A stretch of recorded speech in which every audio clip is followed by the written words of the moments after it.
Yo, it's your boy Ryan, Northwest Sports Fanatics, back at you with a new video. Today is Monday, September 30th, 2024, with your boy Ryan and the Northwest Sports Fanatics. Make sure you guys subscribe to the channel. Smash that like button either now or on your way out.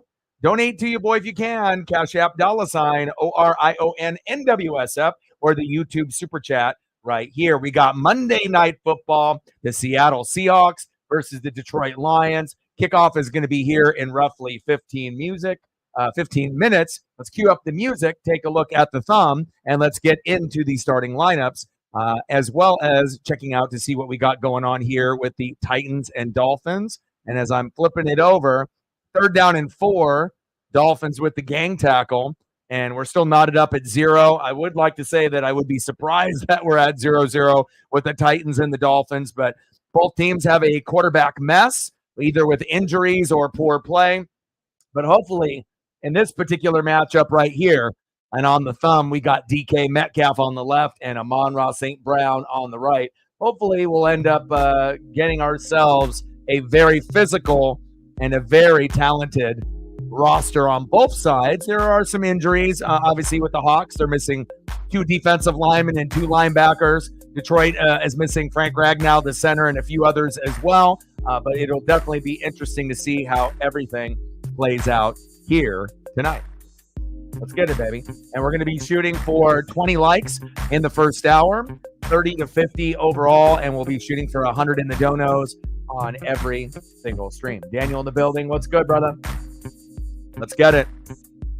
All right, we got 2nd down and 12 here with the Titans and Dolphins. And this will cover a little bit of time as we're getting kind of situated and ready. Shotgun set. Levis. And I know that he got banged up. I wonder if that is him or if they have... No, they got Rudolph in. I'll say he ended up getting hurt, and then now they got Mason Rudolph in. It just can't get any better for the Titans. Now, if they were able to have a veteran quarterback like Joe Flacco, who had success as Deshaun Watson's backup on Cleveland last year and is going to be AR's backup, Anthony Richardson, there in Indianapolis, then they might be able to be okay. But, man, to go from Levis to Rudolph, that is rough. And obviously we got Joe Buck and Troy Aikman on the mic for the matchup between the Hawks and the Lions. Tony Pollard, short game. Not a whole lot of pieces that you can really use in fantasy. You know, Tony Pollard might be the best one for Tennessee. I mean, obviously, you're going to get a little bit out of Ridley and a little bit out of DeAndre Hopkins if he's healthy, but he's just trying to get kind of into, in-game shape after having a little bit of injuries with his legs. So 2nd down and 6 as the first quarter is winding down. Shotgun set to Rudolph. Hands off to Pollard, and minimal gain of 1 or 2. And that's the end of the first quarter for the Titans and Dolphins, knotted up at 0. And anyone that has, Jalen Waddle or Tyreek Hill or Tony Pollard, you're definitely running a little bit of a risk, playing those guys just because you don't really know what you're going to get, quarterback-wise and offense-wise. But I know there's definitely some people out there that definitely had to take the risk. But not me. I got Pollard on the bench. I didn't trust him.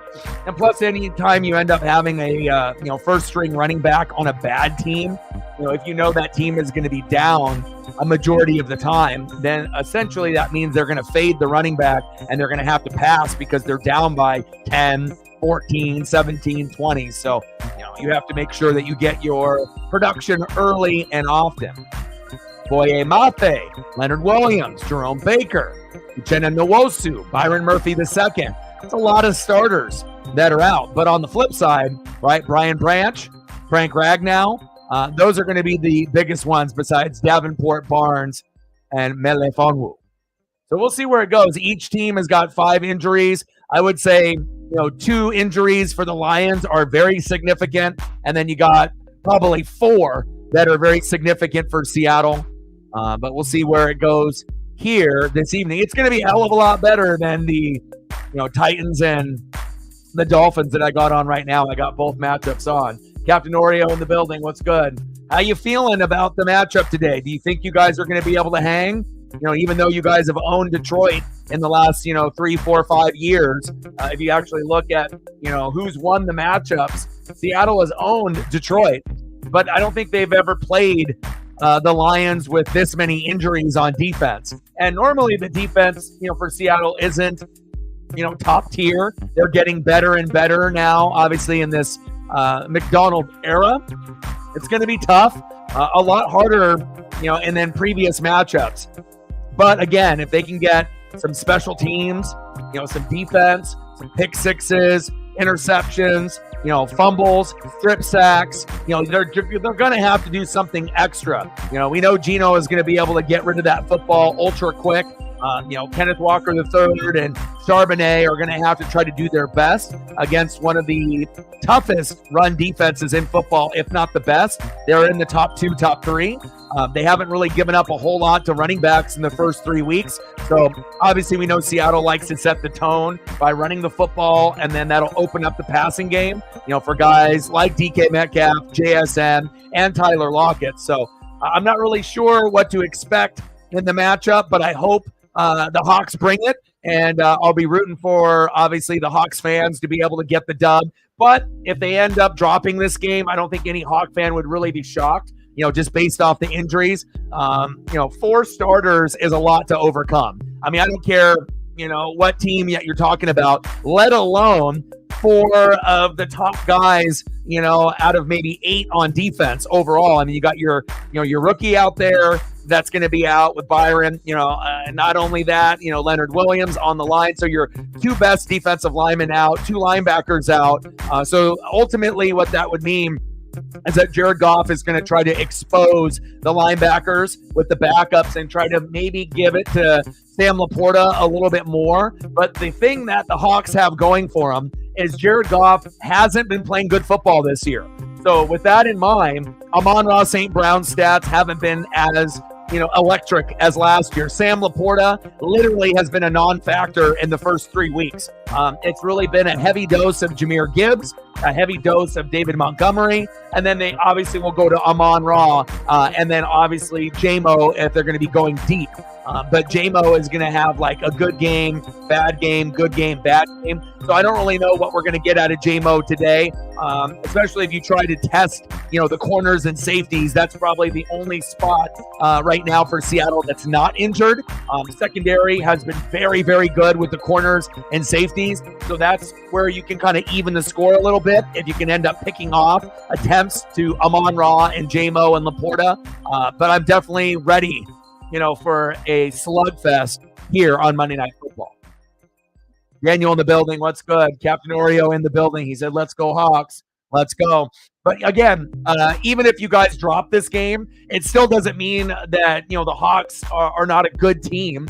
Again, when you end up getting beat up and getting injured, it's hard to be able to win with 1 or 2 best, guys out. Like when we played the Broncos, no Vita Vea, no Antoine Winfield Jr., and that was the end of us. So, again, you got to have good O-line play. You got to have good defense. And when you have that many starters out, let's just pray that they get back on the field sooner than later. But I still think the Hawks are for real, even if they drop this game. But we'll see what happens. Again, they're going to need something extra. They're going to have to pick off Goff 2 to 3 times today. They're going to have to get 3, 4, 5 sack lunches somehow, some way, even though a lot of the backups are in. They're going to have to make it difficult for Goff for his presence in the pocket.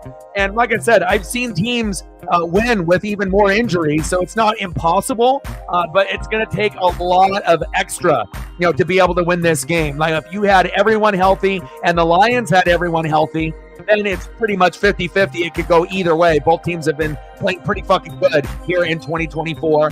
Obviously, the Hawks had a little bit of a disadvantage on the road and not at home in front of the 12s, but that hasn't stopped them before.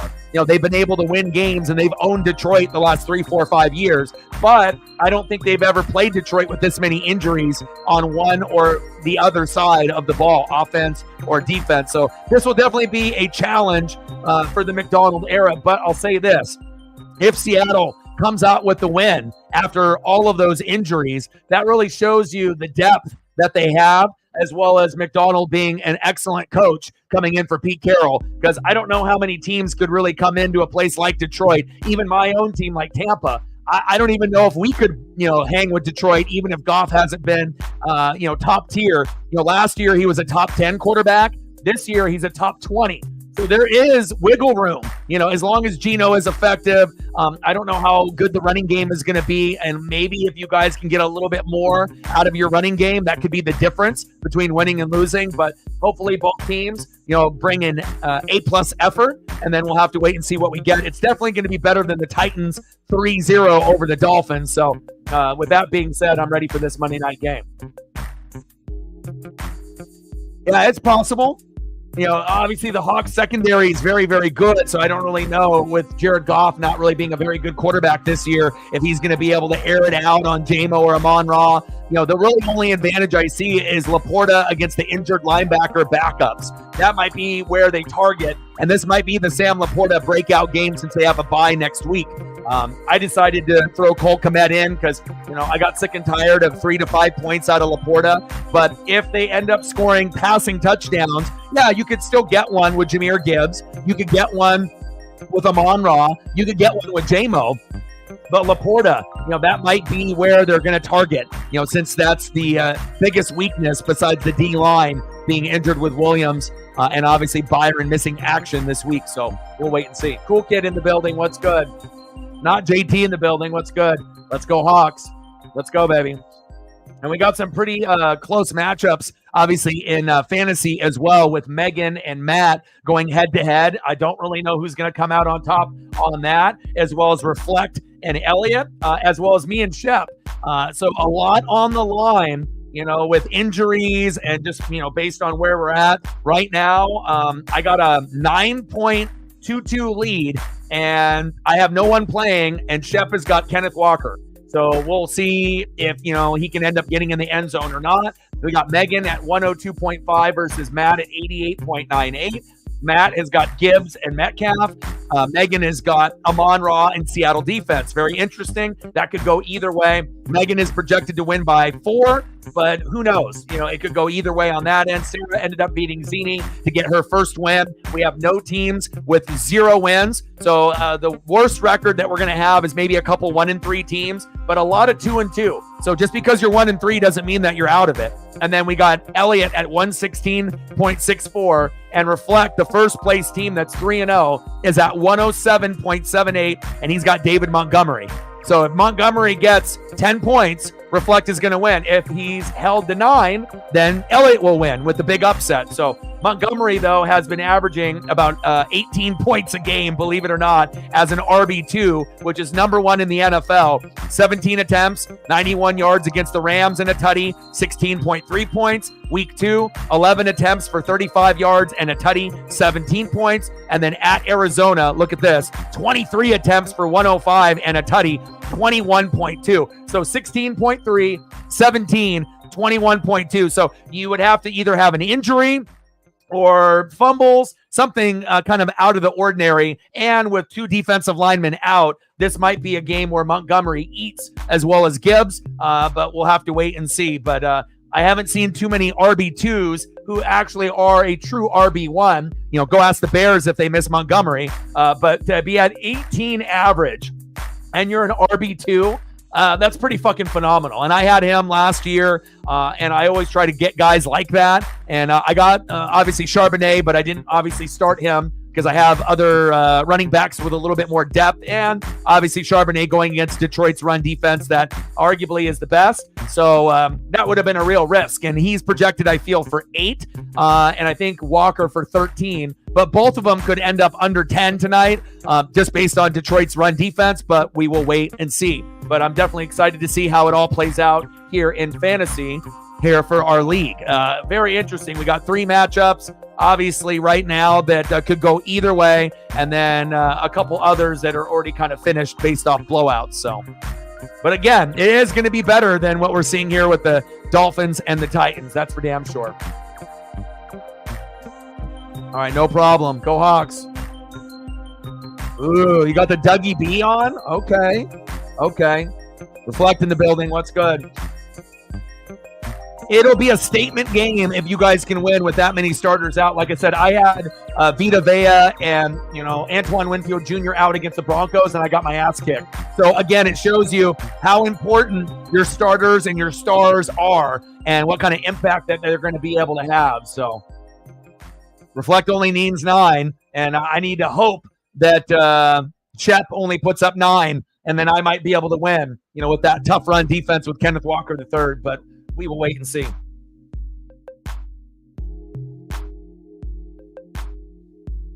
Elliot in the building. Oh, baby.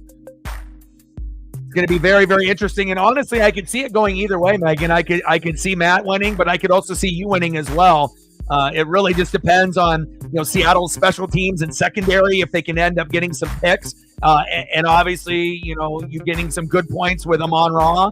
But obviously on the other side, he's got Gibson, and DK, and those are potential guys that could score as well. So the one thing is for sure, the parity in the league is definitely matching the NFL. And, anything could happen on any given day here. All right, here we go.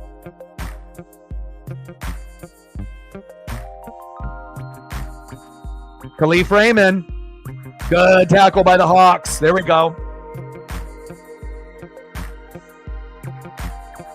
Yeah, they've only had one touchdown from a running back in the first 3 weeks. They've shut down, all 3 teams pretty significantly. So we'll see where it goes. But again, Goff has not been a very good quarterback this year. He's not been a top 10 quarterback. He's been, somewhere between 20 and 25. So that's a good sign for Seattle, even with some of the injuries and guys that are out. First down and 10. I'm liking the Lions with obviously the black jersey and the black pants with the blue helmet. Little underneath route. Nice tackle by the Hawks. There we go.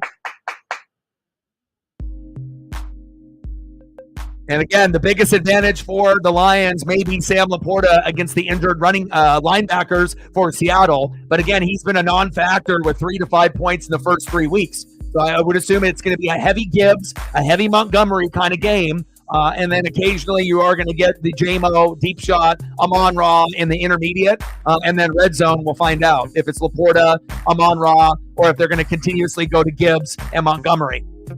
3-0 Titans with 10:50 left in the second.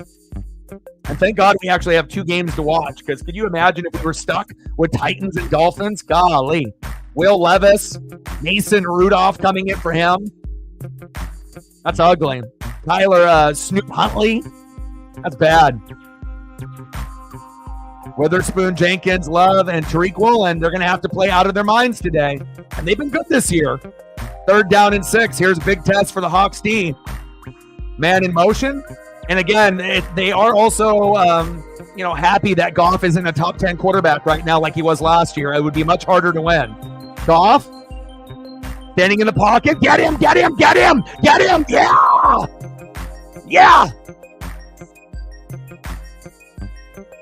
Yes, sir. How about that? Hey, 2 defensive linemen out. 2 linebackers out, still got a sack lunch. Now, the big factor for the Detroit Lions, with not only Branch not playing, but a bigger factor, Frank Ragnow. They're a better team when they have Ragnow at center, who's a Pro Bowl, All-Pro type of center, with Penei Sewell. If you end up missing one of those guys, that's what happens. You're going to be able to get sack lunches even with your backups. Great job, Hawks. I don't think a lot of people anticipated that, but again, you always have to look at the matchups, and normally Ragnow is always in. He never misses time, so this is big. Flag flies, and let's see if the Hawks can get some points right out of the gates. Let's go. Let's go, baby. Very surprising. But again, once you look at the depth chart and realize that, one of the Pro Bowl, All-Pro, one of the best centers overall is not playing, you can take advantage. Even if Byron and Leonard Williams aren't playing, you just have to show the effort. Holding, receiving team on the Hawks. 10-yard penalty. First down. Trey Brown with the hold. Oh, God, remember that? The Cowboys-Seahawks game, my God, how many flags did we have in that game? Ridiculous amount. It was like, what, 10 to 15? Man, what a sack lunch. Yum, yum, yum, yum, yum, yum. I love it, man. And again, the Hawks have owned Detroit, and they're going to be very confident and cocky, but again, no rag now. Goff has been playing like shit. I do think the Hawks can win this game. I really do, even with the defensive, injuries with two guys up front and the linebacking core. Gino! Wow, DK Metcalf, first down, Hawks. Let's go. D-Real in the building. What's good? I might end up doing some of the Padre games. I noticed that you guys play the late game each day on Tuesday and Wednesday, Elliot. If I end up doing Padres, are you going to be able to be in the stream and watch it with me, or are you doing something with your friends?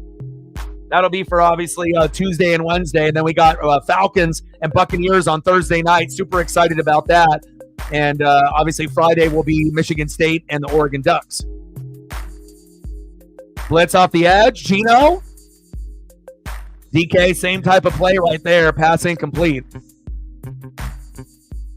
Let's look at DK. Look at the hands. Look at the toe drag swag. Woo! DK is an animal, baby. Let's go. Sorry that you're not feeling well, and hopefully the Hawks can play well, and you'll feel a little bit better at the end. But again, if the Hawks win, it's a statement. Saying that look at us and our depth in McDonald, right? If they lose, obviously the injuries are going to be a big factor. But again, two good teams, but Lions don't look as good as they did last year. Walker, oh, big hit. Loss on the play. And again, Hawks can win, but I need Kenneth Walker III not to do a whole lot. Again, I need to beat Shep. I need to get to 2-2. I need to be able to catch up to everybody else in the league. Considering the news that Christian McCaffrey now has the tendonitis in both legs where he might miss the whole season. Now, at least I got Jordan Mason, the backup, and he's been playing pretty well, but not having CMC the whole year, Christ, that's terrible.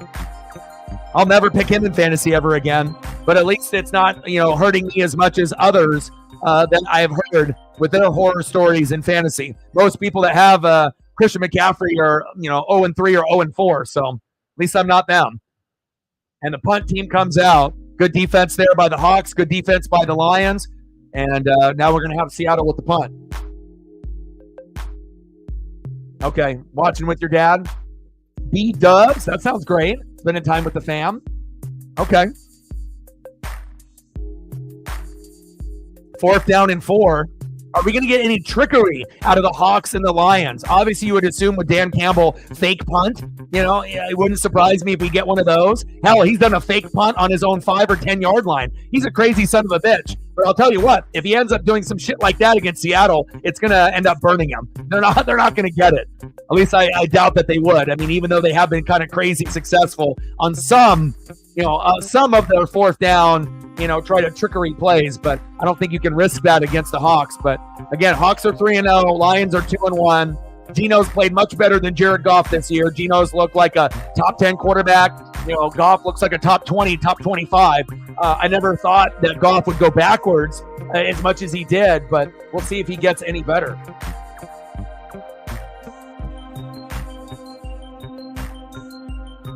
Yeah. Oh, sick from nerves from the game, not actually like sick with like flu or anything like that. And I did a couple reaction videos because I always promise to do 5 to 8 every week, but it depends on the matchups and if I'm actually getting the algorithm and getting the views. But I ended up doing the Ravens, versus the Bills, and then I did Saints and Falcons, obviously for a lot of the NFC South individuals, and then I will do a reaction video to this Seahawks Lions as well.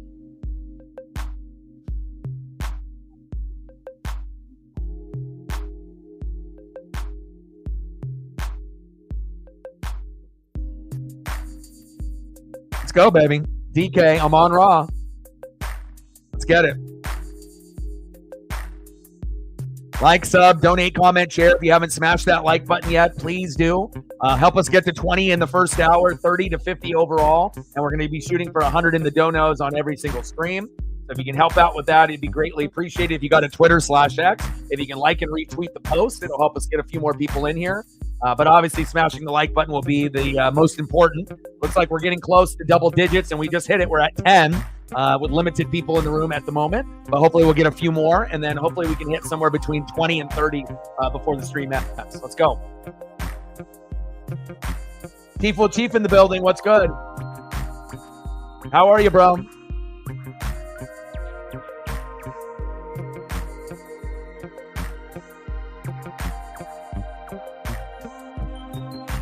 Wow, look at that. Pete Carroll, 72, McDonald, 37, going from the oldest to the youngest. But again, I couldn't think of a better coach to bring in. And if I'm really being honest, I think a lot of Ravens fans were kind of hoping that, Harbaugh maybe doesn't deserve to be fired. But if they were to move on from Harbaugh, I know a lot of Ravens fans wanted McDonald as their head coach. But obviously Harbaugh at this stage of his, coaching career, he's not really going to be done anytime soon. So, but if you were to make that kind of controversial move and McDonald was the Raven head coach, I think that some of the fans would be pissed that Harbaugh is gone, but I think some would be like, yes, we don't want to lose this really key piece that's a part of our organization. It's just that, Harbaugh still is in the middle of his coaching career, not at the end like Pete Carroll. And if he was kind of at the end, I think that they might have done it. But the Seahawks get to take advantage of a guy that might get coach of the year. He definitely has got my vote for within the first 3 weeks, looking damn good. Handoff up the middle for a short gain. David Montgomery. How you doing, my guy? What's good, brother?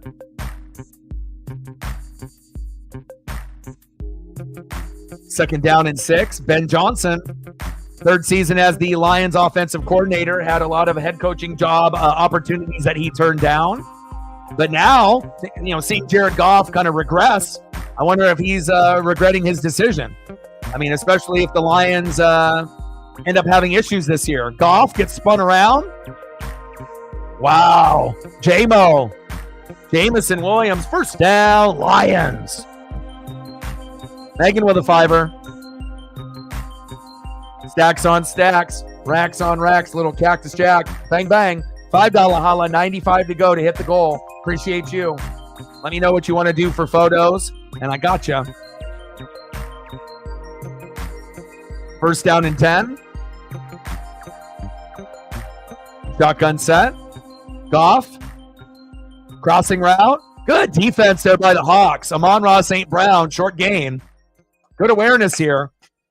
And I feel like the discipline, with Seattle and McDonald, it's a little different than when it was with Pete Carroll. I feel with like Pete, his vibe and energy are different than McDonald's vibe and energy. And I don't think Pete's energy or vibe was bad, but when you get to a point where you are the oldest coach in the NFL and, they were looking for a change and they went for a drastic change, not an older, distinguished, ooh, nice catch, coach. They went for the complete opposite. Amon-Ra with another catch. First down, Lions, as they start to chirp a little bit. And that's definitely going to be a matchup to keep an eye on with Tariq Woolen and Amon-Ra and a few of those others back there in the secondary. Good wide receivers, good secondary. I mean, this is must-see TV right here, baby.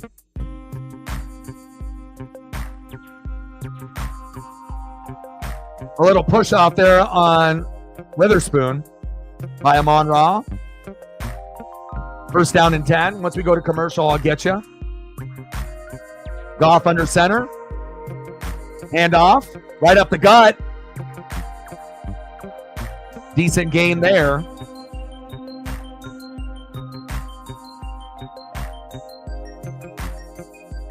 Again, no Frank Ragnow at center, so that definitely changes things because Ragnow is a guy that can, not only, take double teams, but he can pull and he can go to the left, he can go to the right. They're not going to have that. They got a backup center in there, so hopefully Seattle, they know that that's what they have there. So you can't be allowing a lot of those big plays right up the gut. You got to take advantage, try to get these sack lunches and try to get these minimal gains. Goff bouncing it to the outside. First down, Lions. Move the chains. David Montgomery.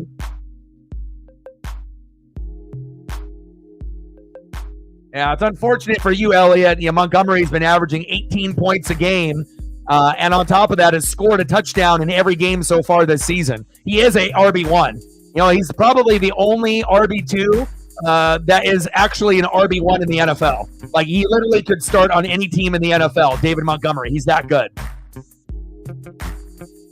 First down and 10.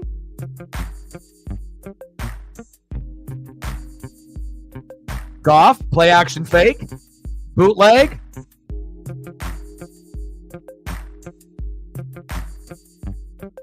Brock Wright with the catch. Seattle defense pretty disciplined there, even with all the injuries. Two defensive linemen, Williams, as well as Byron, the rookie from Texas, Boye Mafe, as well as a few others. But so far, the Lions have a good offense. So, again, you just want to make sure you're holding them to field goals as much as possible. Second down and 7. And obviously getting to the quarterback and getting some more sack lunches and pressure is ideal. Run right up the gut. Uh-oh, he's loose. Gibbs, first down, Lions. And obviously they also know that, missing the two guys right up front with Williams, and Byron both out, that they're going to be pounding the rock right up the gut. And they're going to try to take advantage as well. Wow, that was a big, big opening.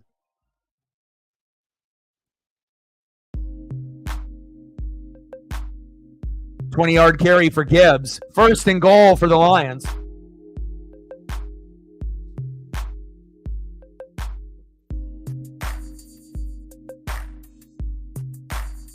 Man in motion. Hand off. Montgomery stuffed. And rest in peace, Pete Rose, the MLB all-time hit leader. I had a feeling that he might pass away within the next few years. And unfortunately, he passed away today. The MLB did not put him in the Hall of Fame, but sad to say, now that he is dead and he's passed, they probably will put him in the Hall of Fame now. And again, with all the betting and Shohei Ohtani scandal and all of the ESPN bet shit that we got going on, how they're promoting betting to young children as well as adults. I think that, it would have been nice for Pete to be able to get into the Hall, even with what happened. But now, he'll have to be in the heavens in the baseball gods once he ends up getting to the Hall of Fame. I think I would be kind of shocked if they never put him in the Hall of Fame.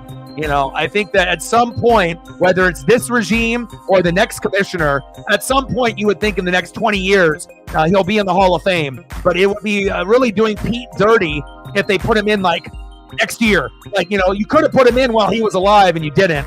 And, it would have been nice, for him to get those accolades, Charlie Hustle. Third and goal.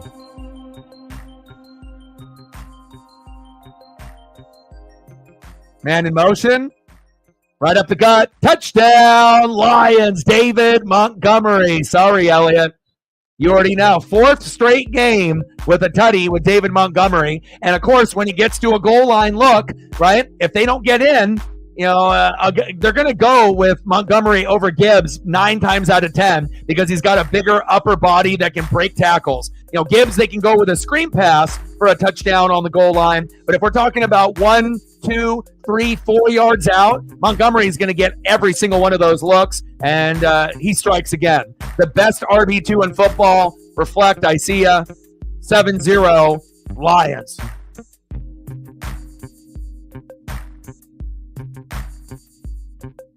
I saw that, yeah, he passed as well. Yeah, Mutombo died this morning as well, brain cancer. Kind of unusual to have, 2 big superstars pass. Mutombo, obviously known for what he did, with the Nuggets against the Sonics, as well as his career with the Hawks. And also being an individual that went back, to Africa and a lot of the places that didn't have water, didn't have proper schooling, and really tried to be, a stand-up guy and use his money for good. And that's what, I'll remember, besides the finger wag and a lot of the stuff that he did on the court. Also, as a humanitarian, what he did off the court. Rest in peace, Dikembe Mutombo, one of my favorite defensive centers to watch back in my childhood. And rest in peace, Charlie Hustle, Pete Rose. Reflect with a fiver. Stacks on stacks, racks on racks, little cactus jack. Bang, bang. Try to get some, we'll get some hawk photos up here for good luck for you guys.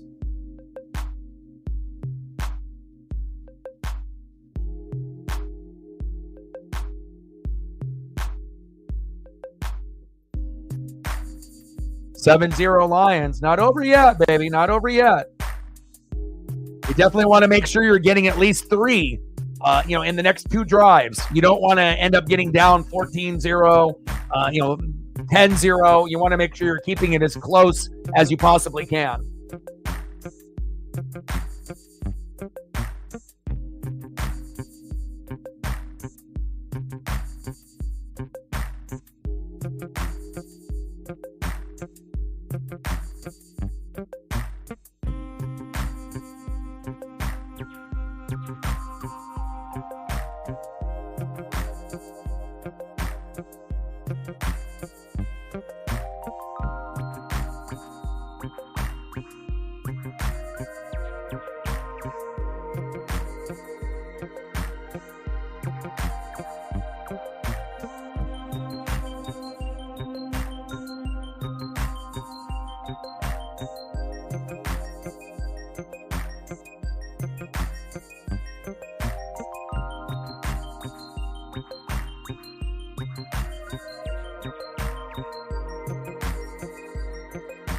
Go, Gino. Appreciate you, Reflect, and Megan. And hopefully these photos of your fine new head coach, as well as Geno Smith and DK, will give you guys some good luck on this drive. I appreciate you guys. We're at 10:90 to go.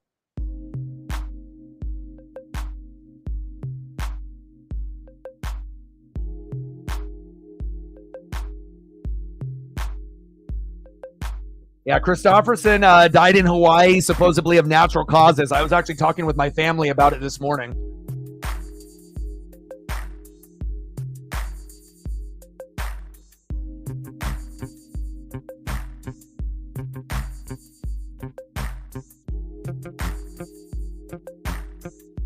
All right, baby, here we go. Cross, Tomlinson, Williams, Bradford, Forsythe. Let's go. Let's go. Let's go, baby. Respond. Dink and doink. Obviously you already know, running the football right up the gut isn't going to be ideal. You're going to have to be creative with this playbook. Detroit is very fast out there. You got to mix in a little Charbonnet, a little JSN. If you're going to use Walker, you're not going to be able to just do halfback dives like they're doing with Gibbs and Montgomery. You're not going to be able to do that same type of strategy. You're going to have to think a little bit outside the box here. And you're going to have a quick release, which Geno has improved this season, getting the ball out with a mere 2 seconds after the ball is snapped, which I like. We got 4 wide here, empty set. Let's see if the running back stays or not. Running back stays. Shotgun set. Geno. Pass to Lockett, incomplete. 3rd down and 8. And I think instead of going to the sideline, that's going to end up resulting in an interception or a pick 6. You're going to need to do like slants and crossing routes. If you end up doing that, that's going to give you the best chance to be able to get some good plays on this Detroit, obviously secondary and linebacking core. If you're going to end up doing it towards the sideline, it's going to work here and there, like DK with that toe drag swag. But if you've noticed, the other 2 or 3 attempts haven't been money yet. There we go, JSN. Because eventually they're going to end up biting unless you end up doing like a stop and go with a pump fake. They jump the route, and then you might be able to get a big touchdown out of it. But I want to see them, attack the middle of the field, not just the outside.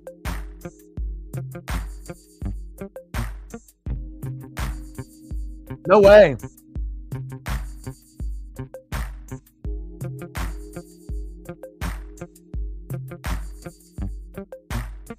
Yeah, I looked to see if they were going to release anything that he had, but Gino?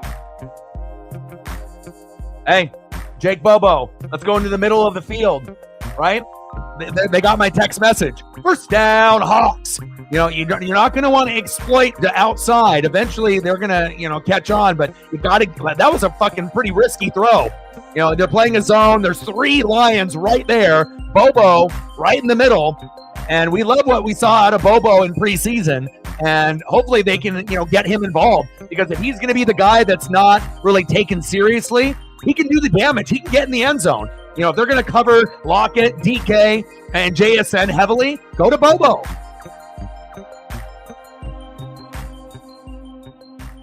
One-handed grab by DK and a flag.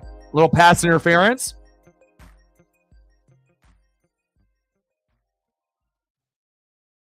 All right, no worries. I'll get you some more photos when you come back.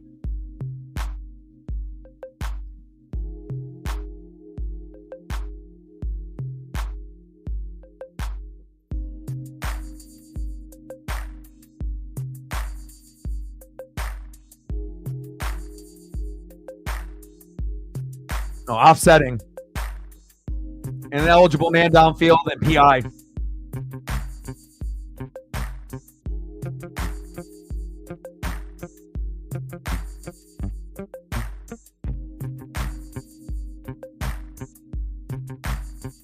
All right, replay first down. Let's go. Sarah in the building. What's good?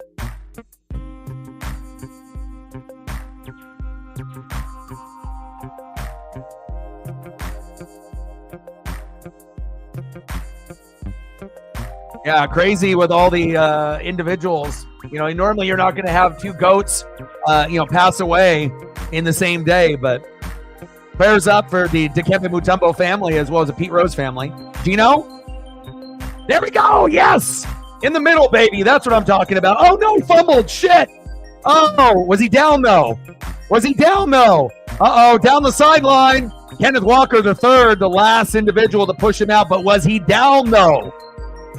Was he down? DK's acting like he wasn't. Uh-oh. Shit. That felt like a touchdown drive to me. What do we got going on here?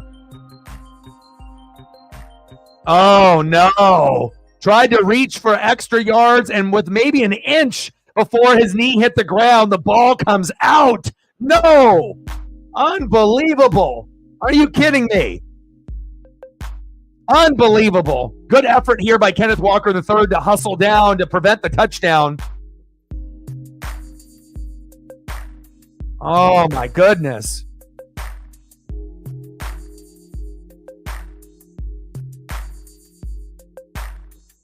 I really like what they had cooking. Campbell from Iowa, right? We already talked about him and how we thought that, he would be good on our teams as well. The guy's a stud. Just great timing and just bad luck by DK not, going down on that knee a split second, half second, not even 1 second, a half second. If his knee touches, the play is dead. That's unfortunate. But I really do feel that drive, it felt like, Detroit was on their heels and, minimum you would have gotten 3, but I think you guys would have tied the game up, honestly. Especially if you guys would have kept attacking the middle of the field.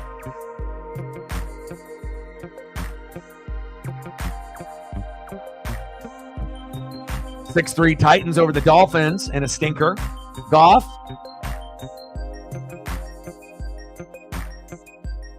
Brock Wright. First down, Lions. End of the first quarter, 7-0 Lions.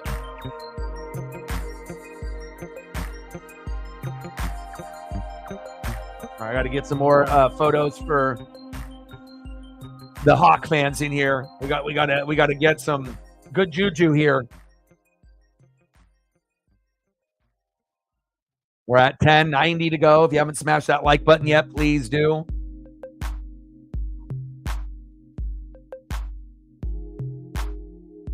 Throwback photos are good for the soul.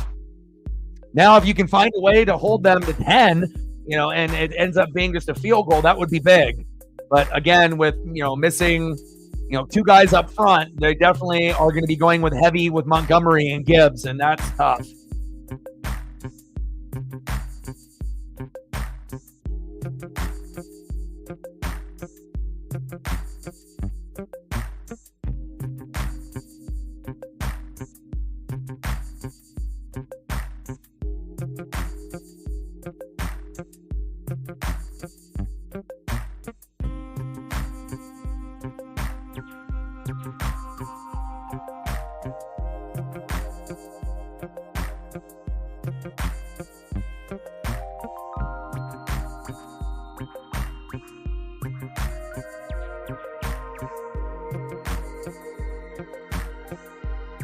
A little foreshadowing here. This is what you're going to need from Reek Woolen.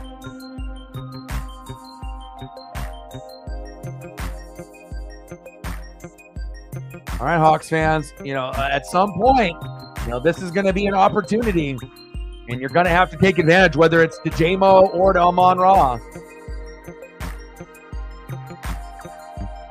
Love those uniforms and helmets, too.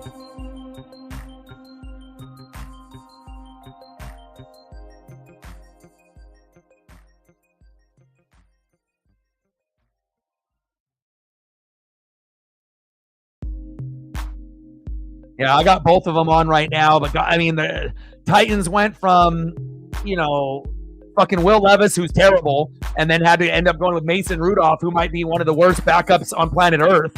Not so good there, and then obviously you got Hundley out there for Miami. I mean, it's just disgusting, man. It's like, you don't really have a whole lot of value with Tony Pollard or Calvin Ridley or D-Hop or, really a lot of the individuals on the other side as well. I mean, that's rough. I mean, especially with Tyreek and Waddle, it's like you don't really know what you're going to get there. Montgomery for the first touchdown. Gibbs with the second touchdown. Easy peasy lemon squeezy right up the middle. Jahmyr Gibbs. Extra point is up and good. 14-0 Lions. Come on, Seattle.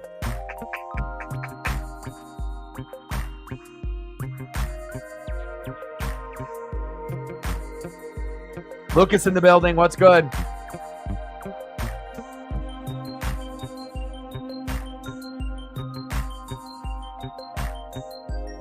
I mean, even if the Seahawks had their starters in, both linebackers and both D linemen, let's be honest, Gibbs and Montgomery are fucking animals. If you got them in fantasy or you watch the Lions, you understand. I mean, these guys score every week. It's not like, they go on these bad games where, they don't play well. They fucking produce every single week. I mean, they're more consistent than any other piece on the offense, even more than Amon-Ra. And that's really saying something. So, but Campbell with the big play, Iowa Hawkeyes making moves. Now we need Seattle to definitely put up at least 3 on this next drive. You can't get down 21-0. You have to be able to get at least 3 to stop the bleeding, but preferably a touchdown, to DK, Lockett, JSN, Charbonnet, something like that.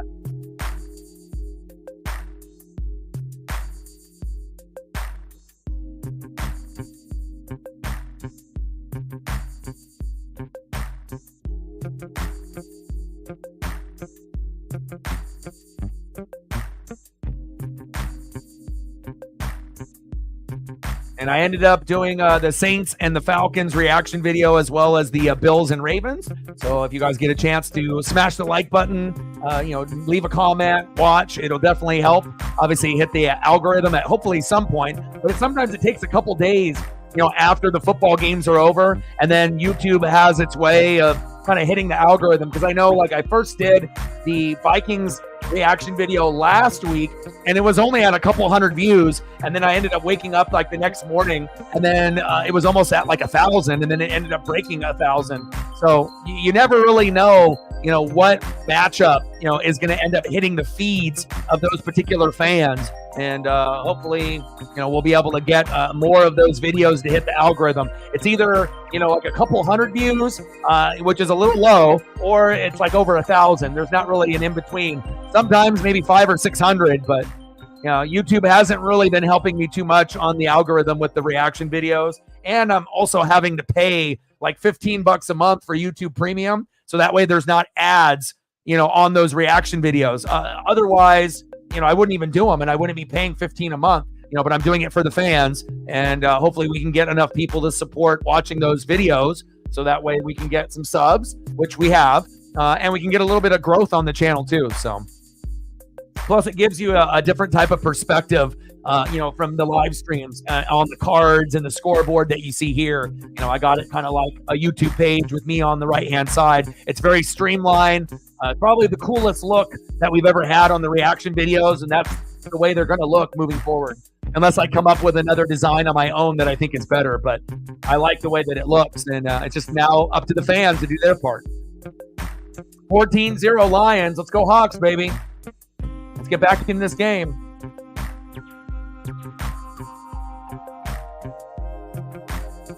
Yeah, they ended up blowing the first game, though. And then the Mets came back.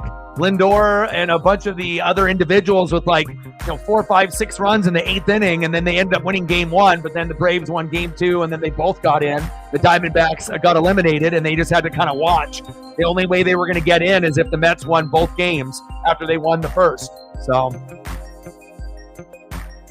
but I'll tell you what, no one wants to see the Padres or the Astros. And obviously, if the Orioles win, they have to go against the Yankees in the next round. Not good. So we might end up getting, a very situational playoff, where we might end up getting Astros-Yankees, unless it's Astros-Orioles. And then, if it goes that route, who knows? And then obviously Phillies, Dodgers, Padres have to be the favored teams. I have really not a whole lot of faith in the Mets or the Brew Crew or the Braves, unfortunately. I think the Phillies, Dodgers, and Padres have proven that they are the 3 best. Yeah, NL and AL champs and back-to-back, World Series winners. No Rangers, no, Astros, obviously. We'll see what happens. 2nd and 7. Shotgun set by Gino. Quick release. And complete. Why are we going to Brown? I guess he was open, but, you got to go to Gino, to, JSN, Bobo, DK. What happened to my hands? Why are you going to the 6th option on offense? Come on. It got tipped a little bit on the line there, it looked like. Got to catch that. I know he was a scratch today. He was supposed to start game 2 of the doubleheader, and they scratched him late. 3rd down and 7. Trips right for the Hawks. Come on, Seattle. Shotgun set. Gino. Bootleg. There you go. JSN. First down. Hawks. Move the chains.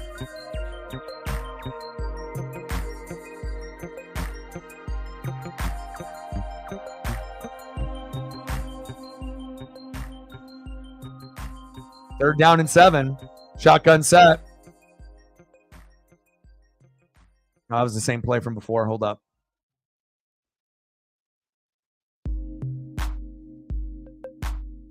First down, Hawks. Let's go. Keep it moving, baby. And JSN has taken over as wide receiver 2 with the Seattle Seahawks this year. Tyler Lockett still has great hands. And again, it's a good problem to have when you got 3 quality receivers and you got a guy in Jake Bobo, who is actually serviceable as well as a number 4 option.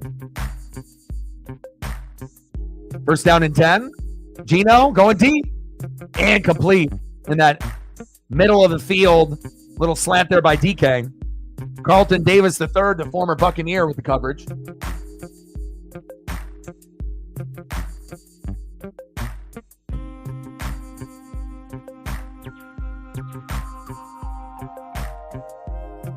Shout out to my boy Marcos for supporting. One of the only individuals in Oregon that supports me as my friend. So I really appreciate that very much. Shout out to my boy Marcos.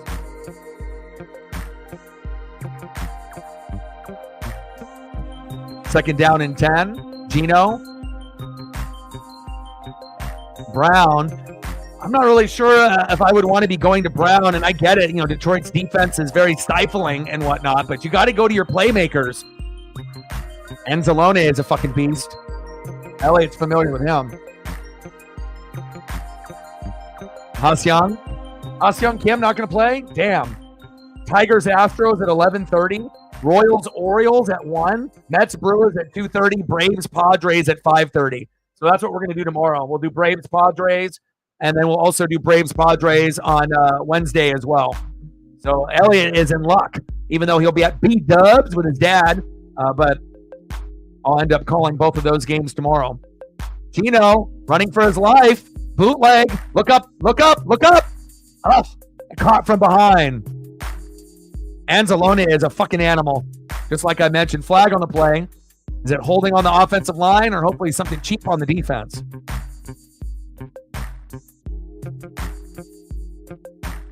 Holding on the defense. There we go. 6-3 Titans on the Dolphins. You get bailed out there. Oh, yeah, definitely. He was holding the shit out of DK. I didn't know that Carlton Davis was allowed to hug like that. And we gave up on him and have McCollum now, and that was the right choice. You know, Carlton Davis, he'll make plays from time to time, and he was pretty good for Tampa. But again, we moved off him and Sean Murphy-Bunting, two guys that we had in our Super Bowl run with Brady. But obviously, penalties and injuries are a reason why we had to move on from both of those individuals. First down and 10. Come on, Hawks. Play action fake. Lockett is there.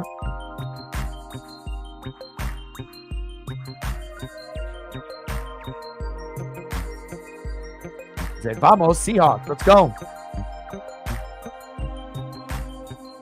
Yeah. Obviously, you and a lot of the Braves fans, Shep and a few others, but I definitely got you guys winning that series. Walker, flag on the play.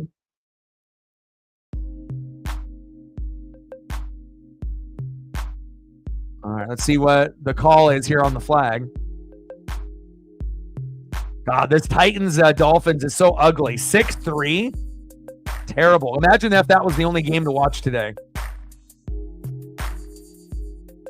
I saw that. Offsides on the defense. Penalty is declined. Automatic first down.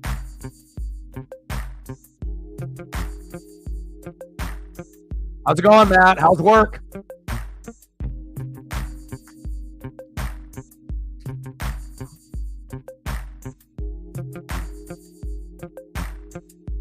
Wow. Anzalone. That kind of reminds me of the tackle that Oregon had against Auburn in the Natty where we ended up losing, where a guy rolled over, on a guy and the knee never went down. Walker stifled at the line. You got 3 Detroit Lions giving him a bear hug there. Oh, no work this week. Hang out. Unless you got to go. I mean, if you got to work out or you got other errands to run. You got a good fantasy matchup with Megan on the line. You have a chance to be at the top of the board with Reflect with a 3-1 record if you win. I would say that's pretty good for not playing week 1, and you might end up winning 3 weeks in a row. Just imagine if you would have tried week 1, right? You might be undefeated at the top of the board. Pretty good for not playing fantasy for a couple years. Second down and 8. Shotgun set. Empty back. Gino wide open. Touchdown, Hawks! There we go, baby! DK Metcalf.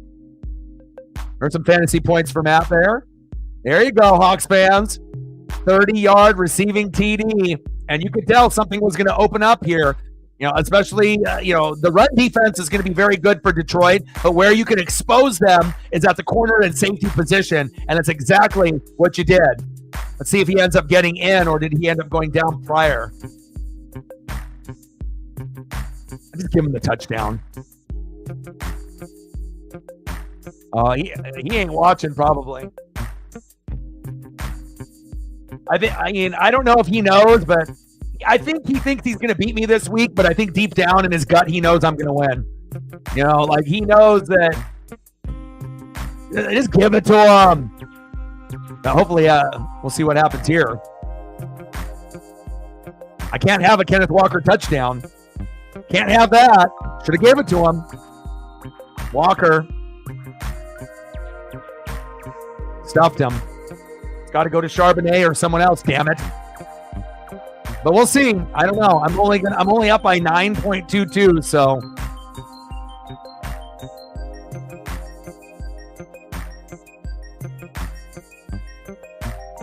He was down prior to the stripe there in the red zone, and then we'll see what we have here.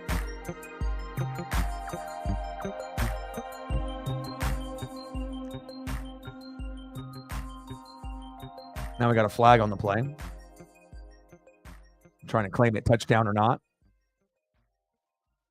Defense 12 on the field. Touchdown, Hawks. Damn it, Kenneth Walker, son of a bitch. And obviously, not getting DK to score, that might have fucked me now. Now I might have lost. I mean, unless he does literally nothing the rest of the game, and then maybe I'm saved, but... God damn it!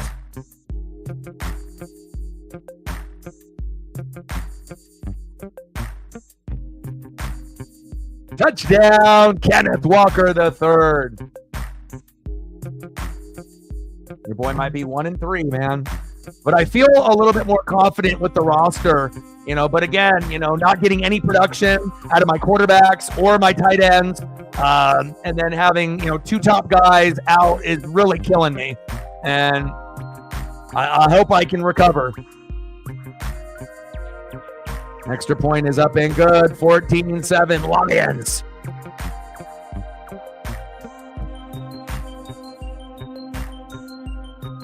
I'm not doing good now, motherfucker. You got to get that goddamn fucking bullshit touchdown right there on the goal line. Should have just fucking had DK score. And I could have waited and got a little bit more excited. Seems like you're going to end up beating me, my guy. But I'll be back. You watch out, man. Once I get things going, I got to just figure out.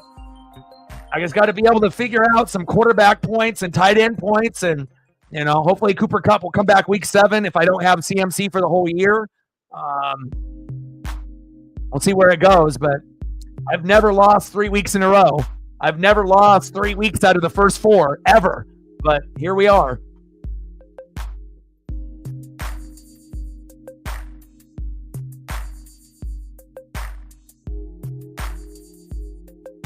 But at least I'm not going to have to worry about, Daniel Jones or any other of these shitty-ass quarterbacks. But I'm beating you by 0.62. So I literally need Kenneth Walker III to get injured, or not like a serious injury, or I need him not to score anymore, which is very highly unlikely. And I was thinking, man, if he doesn't score a touchdown and just gets like 8 points, maybe I have a chance. But lo and behold, DK couldn't roll into the end zone for me, and that definitely screwed me. 14-7 Lions.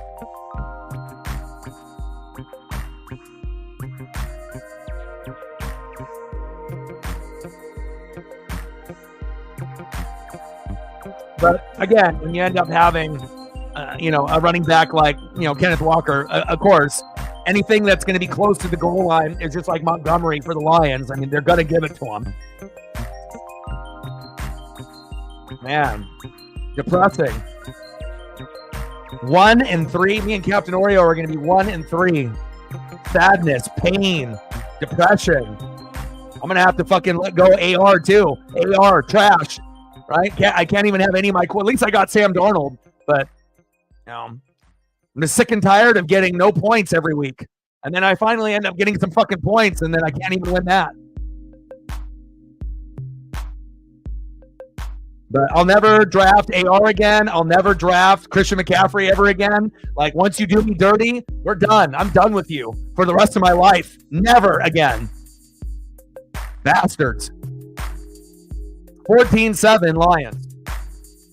No, I'm not going to win, bro. You're talking about like a point. Like, it's going to be literally impossible for me to win. Like, you won. It's over. Now, if I could have prevented him getting a goal line look, then I think I would have beat you, because I don't think he would have put up that many yards. I think he would have put up maybe 40 yards, 50 yards on the ground. But again, DK not being able to get in the end zone fucked me.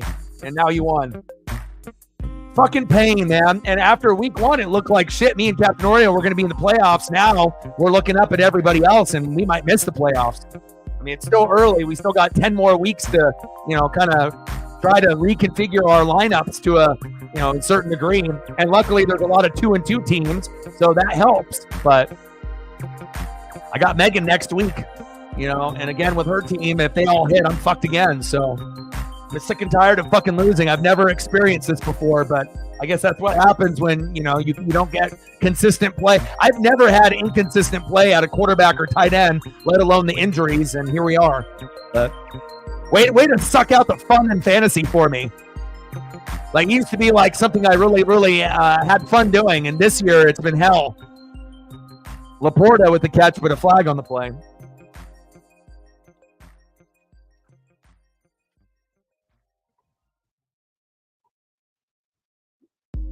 Yeah, because, I mean, I take it serious. I mean, I do more research and film and reading, and I'm on the app more than anyone else. I mean, if I'm working as hard as I am, I shouldn't be, you know, at this record. But, you know, again, if you have too many guys shit the bed or injured, what can you do?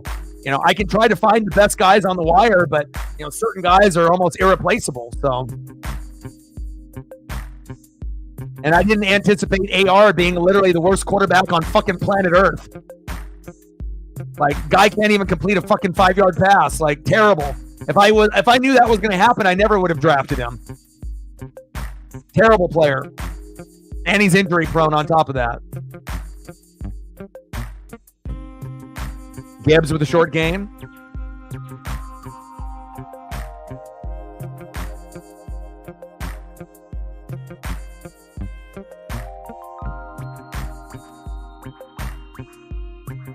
Big face mask. And I really thought I was going to have a chance against you, man. I really did. I thought if he doesn't get in the end zone, that Lion defense will be able to hold him to like maybe 8 points, you know, maybe 9. And then I could end up winning by like point something, you know. But the fantasy sports gods definitely not on my side this week or last week or the week before. Gibbs with the short game.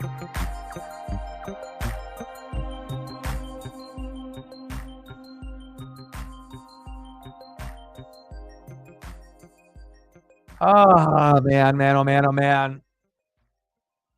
I mean, I guess on the bright side, at least Tampa Bay's 3-1. But if like Tampa was 1-3 and I'm 1-3 in fantasy and I'm experiencing these lows, like I'm not gonna let it affect my mental health. But gosh, man, at least I got one thing going for me. I guess I have to look at it at a positive way. But it's gonna be definitely hard to climb out of a 1-3 hole. Nice tackle there by Witherspoon.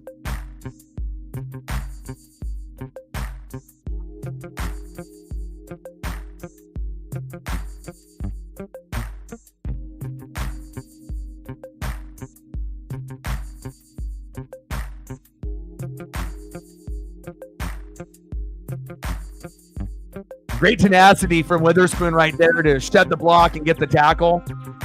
Very physical. Run up the gut. Gibbs with the short game. 2nd down and 7 turns into 3rd down.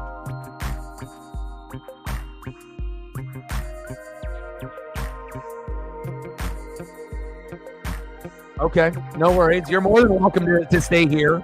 You know, I mean, like, what do the Hawks fans think on the nest? Like, you guys we're going to blow the Lions out? I mean, you're missing 4 starters on defense. I mean, you know, like I said, I was missing 2 and I got my ass kicked by the Broncos.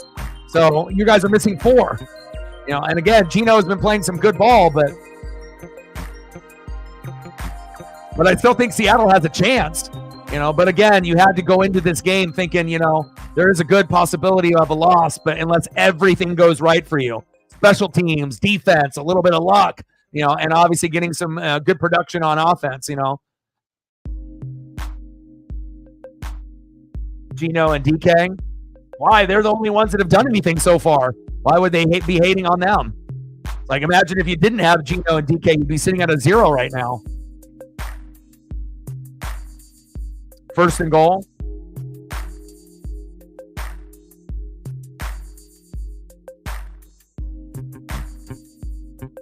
Play action fake. Goff. Amon-Ra down to the 1.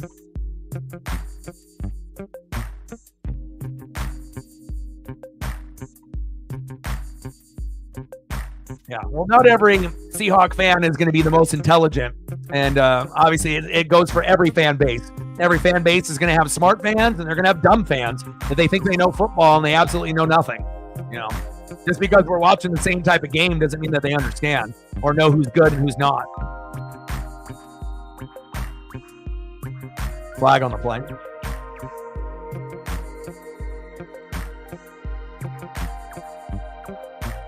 Touchdown, Lions. Gibbs again. And they are really attacking the middle.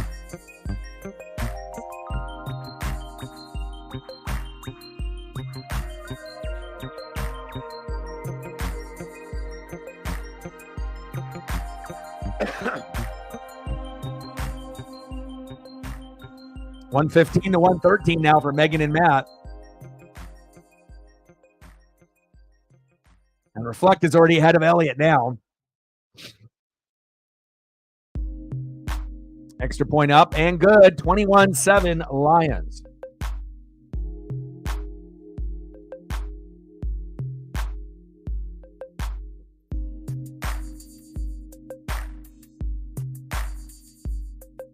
They want Goff. Goff isn't better than Geno.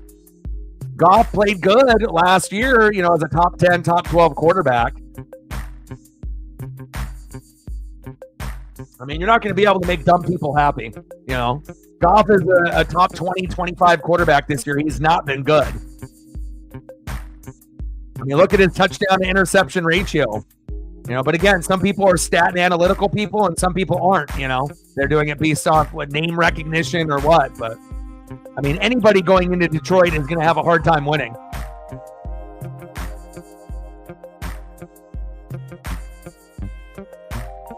$21-7 Lions. Come on, Hawks. They just need to respond with a touchdown here before halftime, down by 7.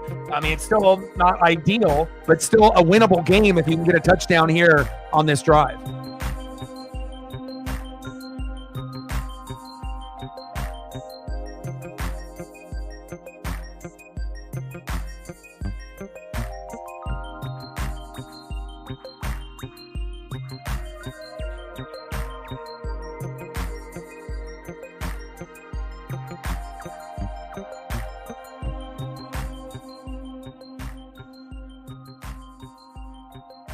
All right, Hawks, your turn. Need a little bit of that.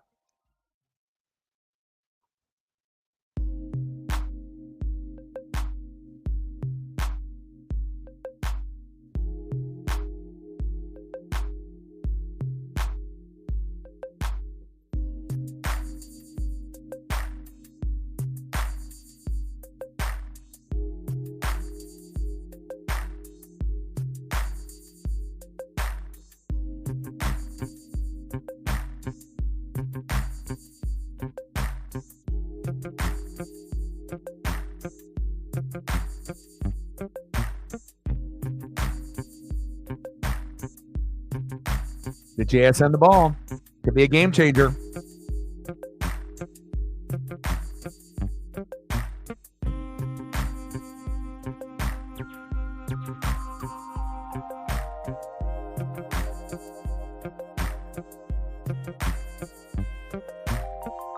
Levis is terrible, man. He's not good.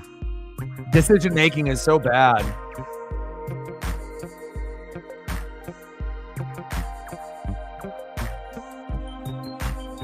He said all the mayo. 3 more likes to 20. Let's get there. And we're at 10, 90 to go. I just want a good competitive matchup. And obviously I knew they were going to take advantage of, Williams being out as well as Byron, but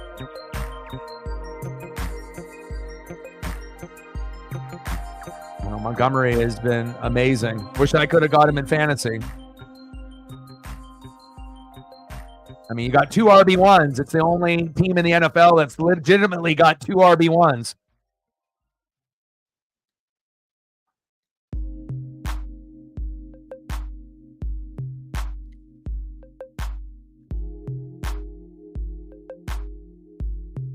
That's a great draft. Penei Sewell and Amon-Ra. Fantastic draft.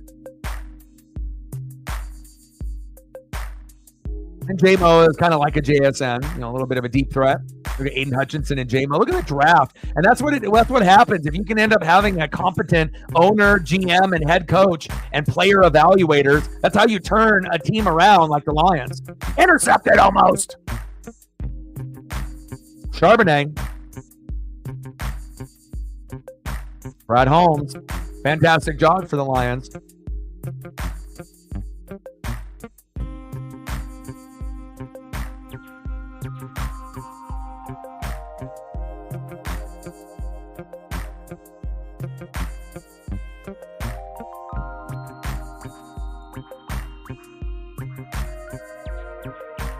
Dan Campbell, great coach.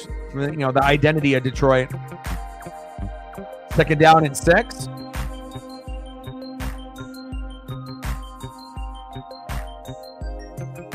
Shotgun set. Gino. Tyler Lockett. 1st down. Hawks with the Titans.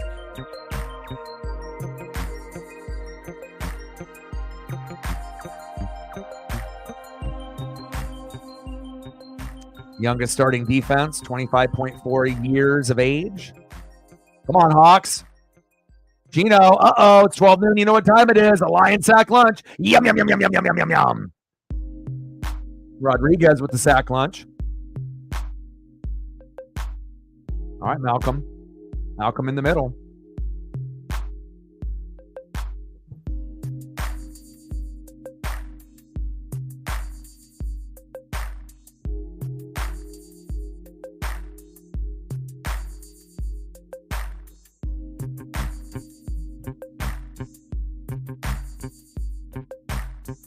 Trips right. 2nd down and 16. And then a timeout called.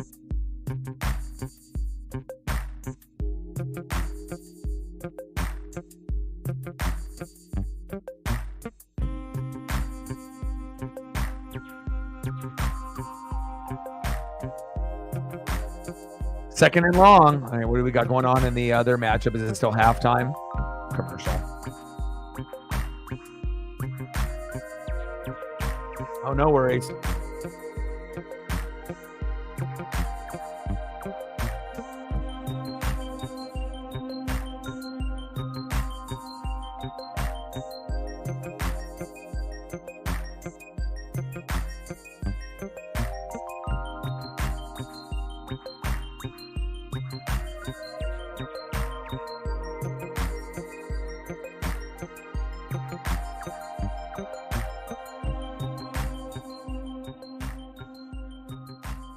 Oh, greatness. Mike Evans joins Hall of Famers Jerry Rice and Emmitt Smith as the only non-kickers in the NFL history to lead a franchise in points. First ballot Hall of Famer Mike Evans. My boy.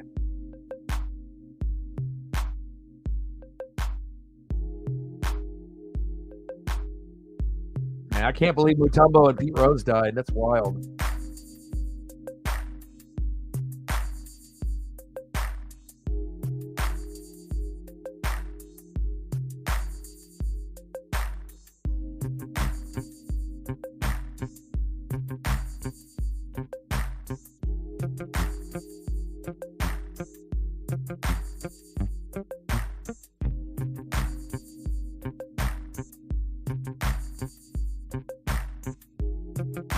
Anybody watching on Monday Night Raw right now also?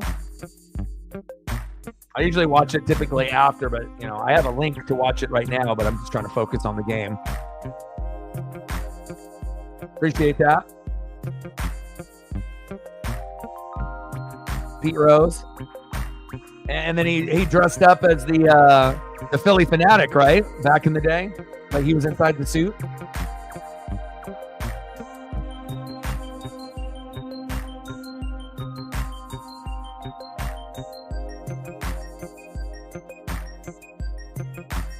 Saints and Chiefs. That's going to be a hell of a game.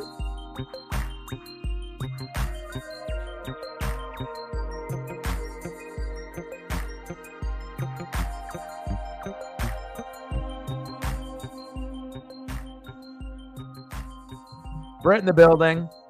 How are you? Yes, yeah. Gino throws outside, incomplete. 3rd down and long.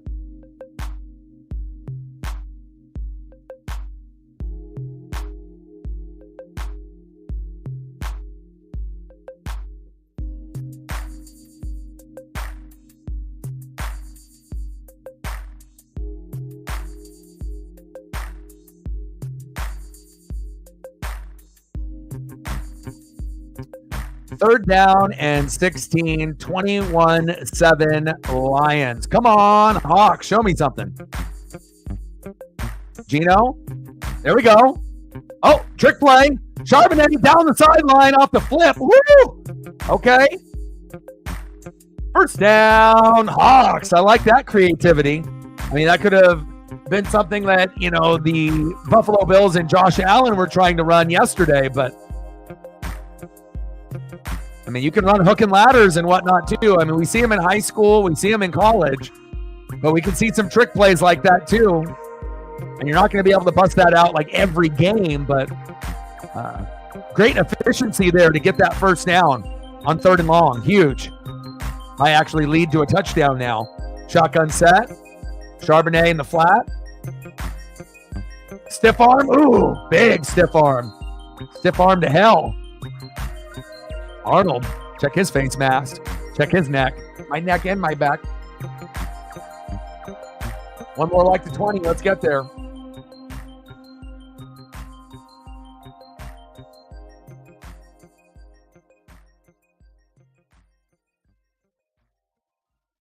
All right, we're at the 2-minute warning. You don't say. They're really good. What are you talking about? You don't like Will Levis and you don't like Mason Rudolph? 9-3. 9-3. If this was the only game on Monday night, I probably would have done a Monday Night Raw watch party instead. Christ, that's terrible. Waddle with the drop. Even the receivers don't even want to catch the ball for the quarterbacks. Waddle's like, nah, I don't need stats. But at least Huntley is better, than the other options like Thompson and whatnot. So at least Miami, you would think they have the better team that they should win, but.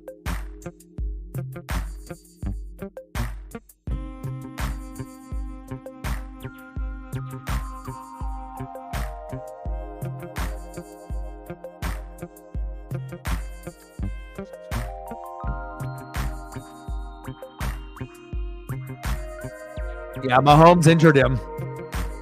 He threw a pick and then obviously was trying to, make the tackle, and he was the one that actually ran into Rice and then made him, obviously we assume, tear his ACL, but I'm not sure if we actually got the final word, if it is a full ACL tear or MCL, but that is kind of what most people are thinking.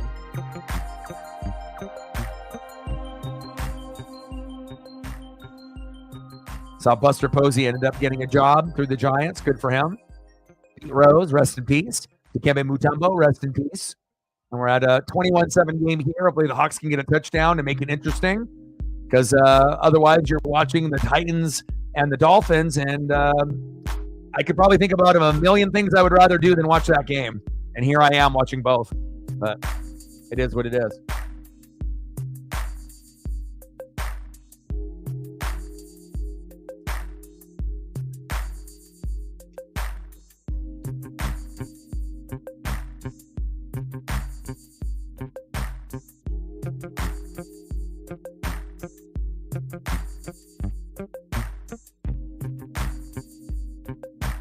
It's like almost watching high school football or something with this Titans and Dolphin matchup.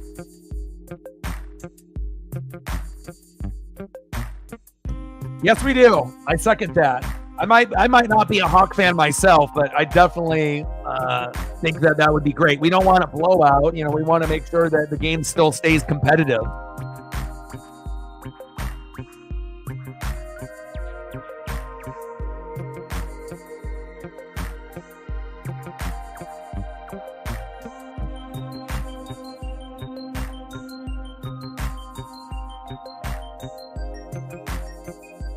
Gino, throw it deep, tipped. Ooh, wow. Flag on the play. Seahawks just need to be able to get into a little bit of a rhythm here, but again, on the road, injuries. Just need to be able to get a few consecutive first downs here.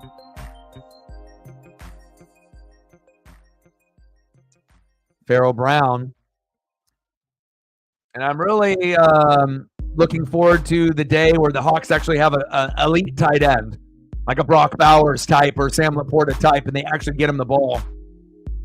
I mean, Noah Fant is like serviceable. Pharaoh Brown, they're average, but they're not like, oh my God, it's like, top 20, 30 tight end. But I mean, you need a top 10 tight end. top 5. You get one of those, it could really change this offense. Little check down to Charbonnet. Faced by 3 Lions towards the sideline. Got about half of the yardage back. 3rd down and 10 on the Detroit 45. Come on, Hawks.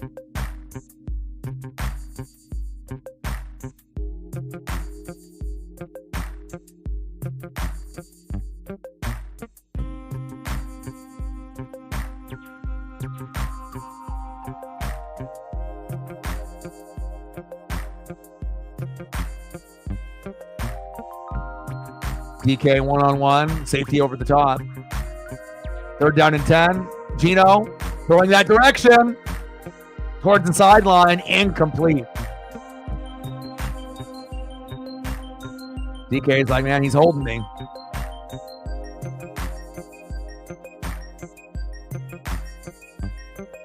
And they're both kind of pushing off each other there.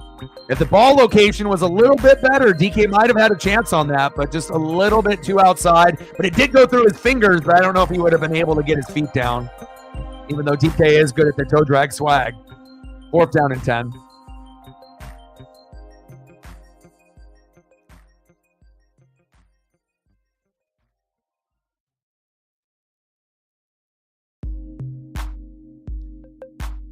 Hawks with the punt.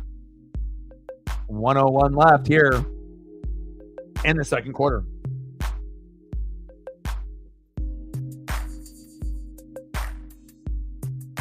Yeah, right now I am barely ahead by like less than a point against Shep. So again, I can't have Kenneth Walker like literally play the second half. That's like the only way I'm going to win. Or for whatever reason, they don't go to him the rest of the game. But or if he re-aggravates the oblique or something like that. But I don't want to wish an injury on anybody or anything like that. But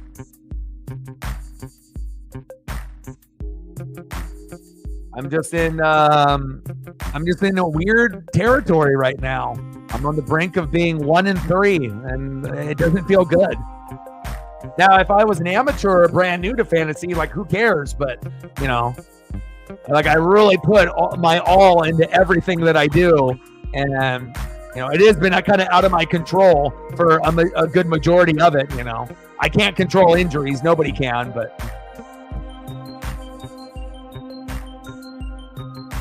But on top of the injuries, you know, having shitty quarterback play and tight end play, I wasn't anticipating that, and that's kind of been the death of me. But at least I got Sam Darnold, and hopefully he keeps playing well, so that way I can at least have that position covered, and then I'm still going to be, you know, searching for some fucking tight end to put up some goddamn numbers, because Cole Kmet and Sam Laporta ain't cutting it, you know, but it's better than, you know, just sticking with Sam Laporta and doing nothing and getting 3 to 5 points every week. But, you know, I wish I would have known Jared Goff was going to be asked this year. I would have never drafted Laporta, but, you know, it is what it is, right? You're behind 0.3, you got Amon-Ra, and they have Charbonnet. Well, I would assume Charbonnet ain't going to really do a whole lot unless they end up giving him a touchdown opportunity with a screen pass in the flat, you know, something like that. But, you know, obviously he's an RB2, but he's not used the same way as Gibbs and Montgomery, or, you know, Charbonnet getting a goal line look. That typically is going to go to Walker, but, I mean, you never know what could happen. We're at 10, 90 to go. Goddard got you 13.2. That is way better than 0. I wish that I could get more than 8 or 9 points out of my quarterback, and I wish I could actually get more than 3 to 5 out of my tight end. Like, sports God, what the fuck did I do to deserve fucking 9 points a game from quarterback 3 weeks in a row and fucking 3 to 5 at the tight end? Like, what did I do? Like, can I right my wrong? Fuck. 1st down and 10. Goff being pressured. Little check down. Flag on the play.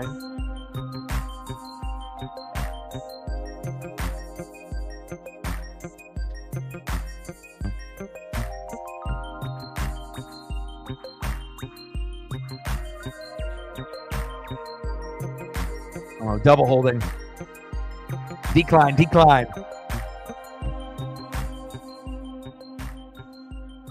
Yeah.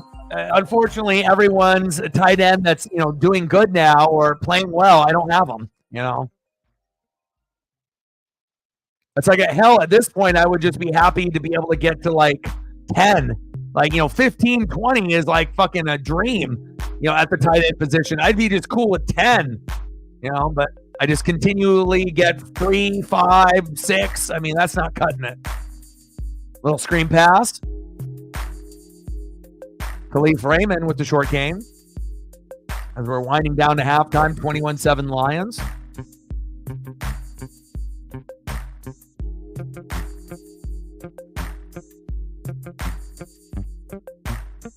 Yeah. Plus, if you end up doing like a family league, where you're just doing it with the fam, obviously there's going to be some people in the family that are going to be more competitive than others, like Britt, but that type of scenario is probably where you do get people that end up doing a league late or, whatever week they decide to do it because they want to participate. Everyone else is having fun. They want to have fun too. I don't blame them. Paisley.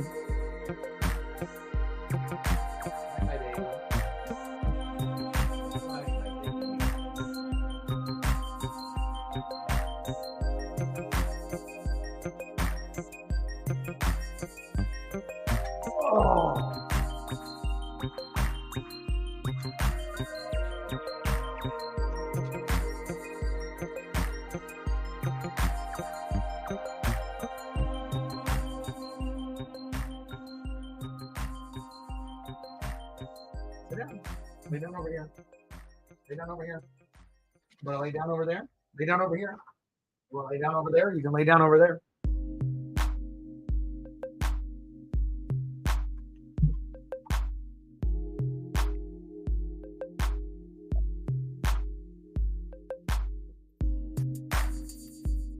(21-7) Lions.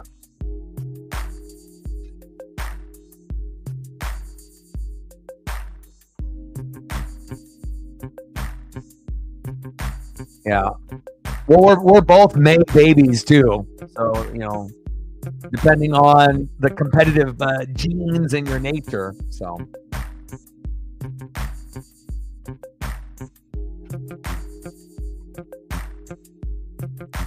Yeah. And yeah, I mean, it's one thing if you got Charbonnet and you're starting him, but I mean, he's not in the same type of role as like Montgomery and Gibbs.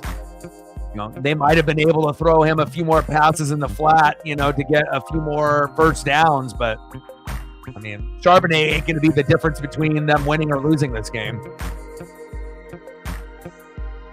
Ooh, big tackle.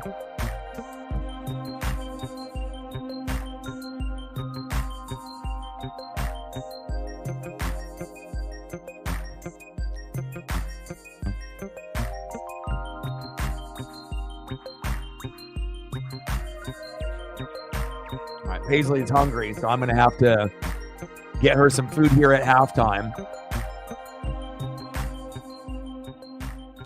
You guys can watch an amazing football matchup. 9-3 Titans. How the hell are the Titans ahead? That's the thing. My God.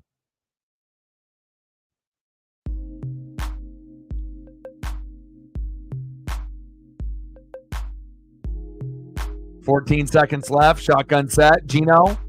Pass incomplete.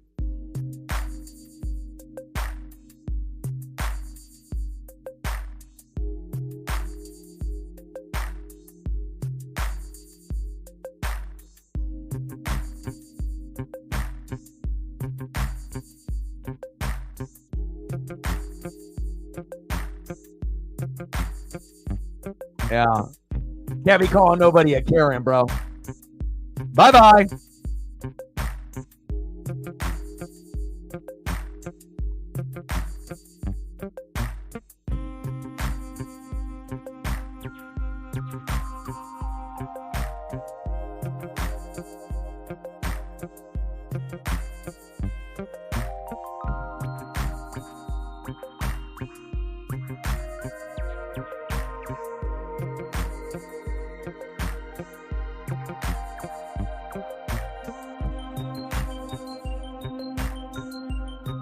No, the equivalent to Karen would be Kyle.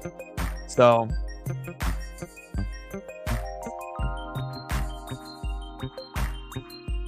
Yeah, he might have been talking to both of you, but he's gone. It doesn't matter.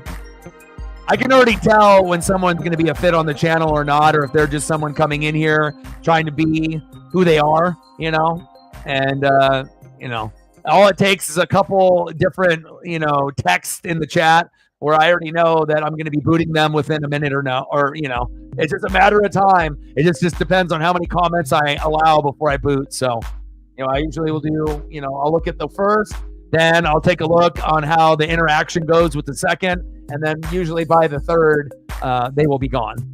And lo and behold, they are.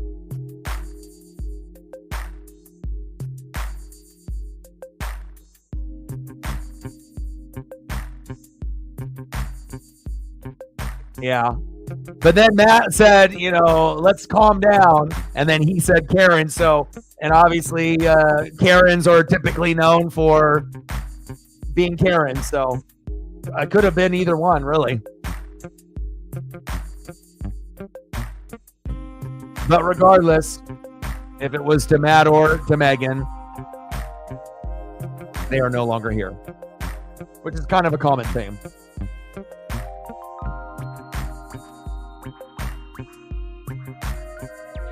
$62-yarder.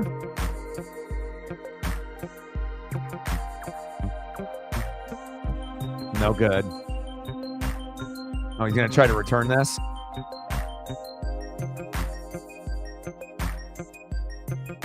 Halftime, 21-7 Lions. And hopefully the Hawks can, come right out of the gates and get a touchdown in the third quarter to at least make it somewhat interesting. I'm going to go get Paisley some food and some water. And then, again, I'll be back here in just a second. And then I guess we'll end up calling a little bit of the Dolphins and the Titans if there's anything really worth calling there. And then we'll be back at it during halftime. That's what I was thinking. But, again, we handle it here, and usually I'll be the first one to boot. So I'm usually the one with the master controls here.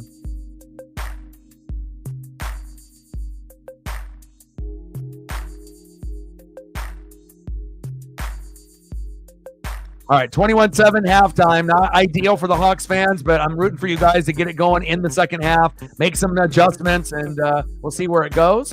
I'm going to go take care of Paisley here. I'll be gone for 1 or 2 minutes, and then I'll be back. So if you guys need to use the restroom, get some food, do what you do, and then we'll be back here, and we'll watch a little bit of the Dolphins and Titans for the time being. 9-6 game, a barn burner, and then we'll get back to the second half, and hopefully the Hawks will make a nice rally. I'll be right back.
All right, I'm back.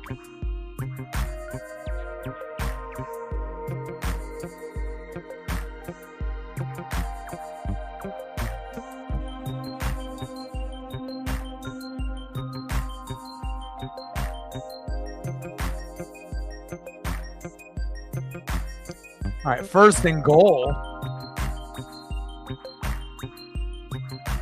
9-6 Titans. Trying to look at see what we got going here. Tony Pollard at least got 10 points for me on the bench.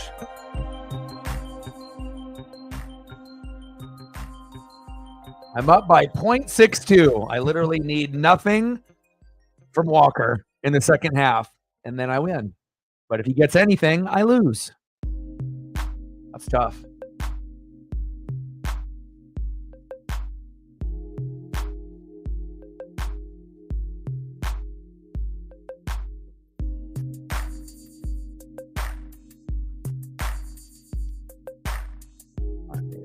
Get some volume here. All right, got 8 minutes to go in that, and let's turn the volume here. All right, 9-6.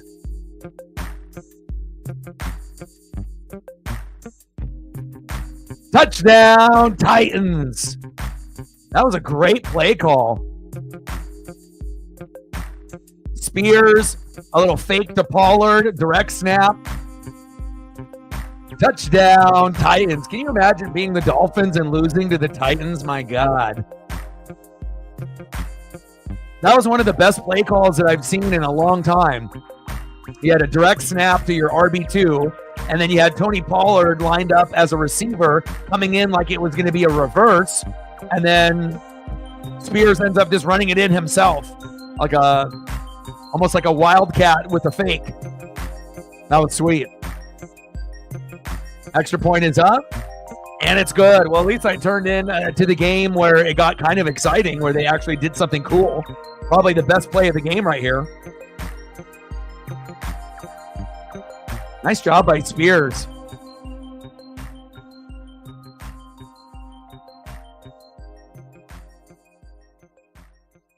Oh, yeah. Greg Anthony, Stacey Augmon, Larry Johnson, the running Rebels. With Tarkanian, they were legit.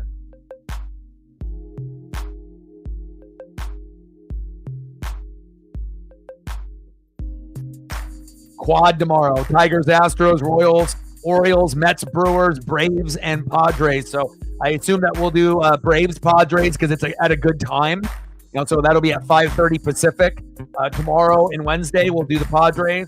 And then we will do the Buccaneers and the Falcons on Thursday night. Very excited about that. And then on Friday, we'll do Michigan State and the Oregon Ducks. And then on Saturday, we'll probably end up doing the Dodger matchup, and hopefully it'll be Dodgers and Padres. So we'll probably end up doing that. Or maybe we'll do Orioles and Yankees if it ends up being that. So probably not going to do the Phillies, Brewers / Mets. Probably won't do Astros, Tigers, or Guardians. But, I think Yankees, Orioles, Dodgers, Padres would be lit. If we end up getting those particular teams to move on at that point. But we'll have to wait and see.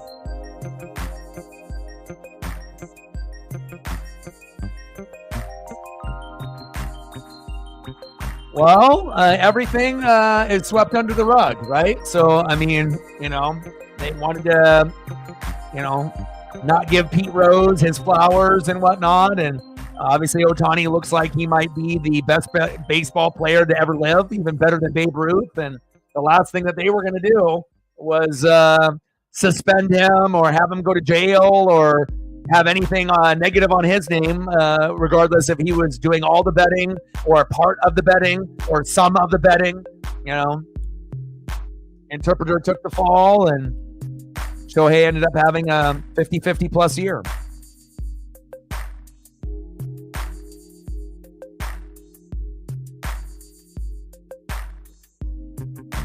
Got 4 minutes to go until the second half starts, and I'm really hoping Seattle can get something going. If the sports gods really truly love me, right? They'll have Walker get no more points in the second half, and I'll win by like 0.44 or 0.25, 0.10, 0.001. Just throw the ball the rest of the way, go to Sharps in the flat, and if I can somehow, some way win this week, then everything in the universe will be obviously on the right path.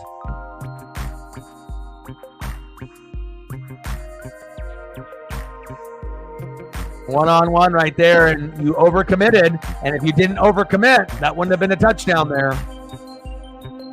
Nice job by the Titans. They're about to get their first win of the season. They're going to be 1-3, and the Dolphins are going to drop to 1-3 unless they can get this shit turned around. Huntley. Uh-oh, it's 12 noon. You know what time it is. A Titan sack lunch. Yum, yum, yum, yum, yum, yum, yum. But what are the chances of Walker literally not getting a point like the rest of the second half? Like, what is the percentage of that actually happening? It can't be very good, but I still have to dream. And it would be really big for me. And then me losing, in the playoffs by 0.5, all that will be forgiven.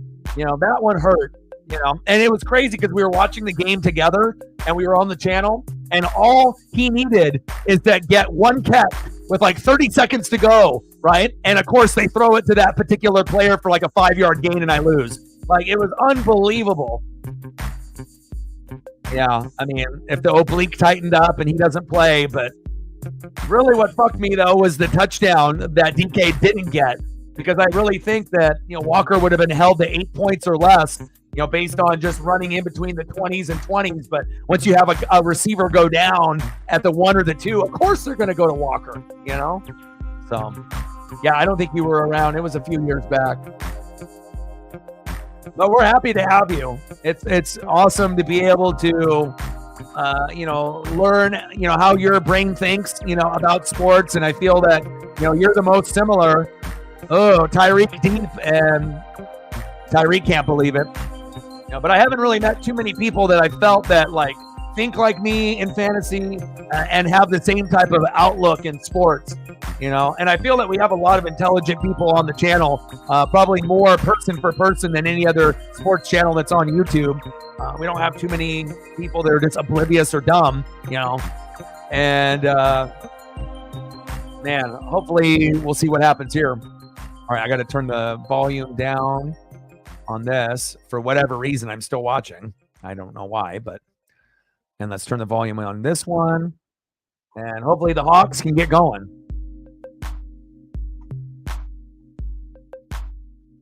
Please, sports gods, give me a win so that way I don't go to 1-3. Please. Pretty please. 21-7 Lions.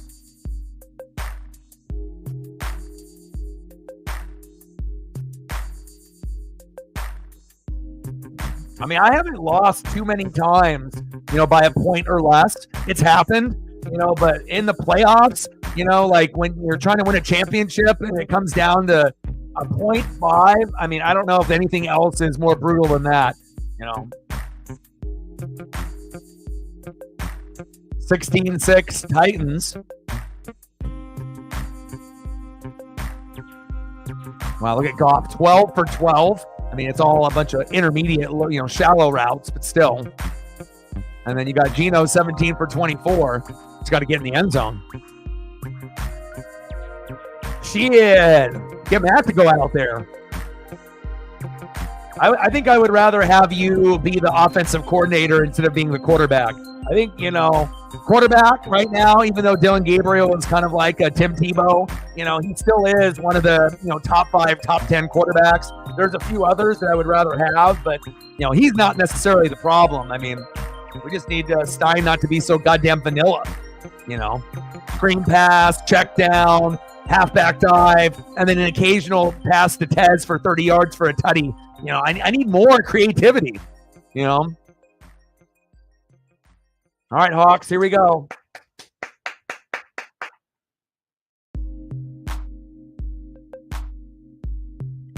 Yeah, well, if things go like it probably will, it'll be you, Sarah, me, and Captain Oreo at 1-3. But again, you at least are not 0-6, 0-7, 0-8. So that's got to make you feel good. And let's be real, you should have won last week. You scored like second most in the whole league, first or second, but then you ended up playing the person that, ended up getting just as much as you and slightly beat you. So, again, you just got to be able to get hot at the right time. But again, we only have 14 weeks. Of course, Walker gets a snap in the first fucking snap in the third quarter. Now I need like Walker to start fumbling or something.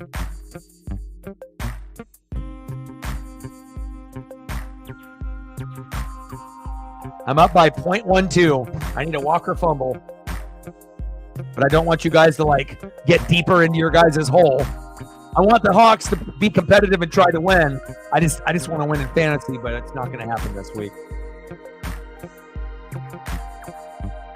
Second down and 5.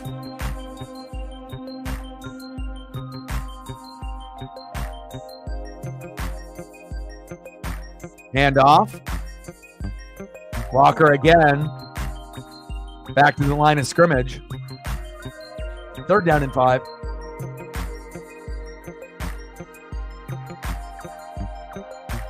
Yeah, I mean, fumbles could, I think fumbles are negative too. So,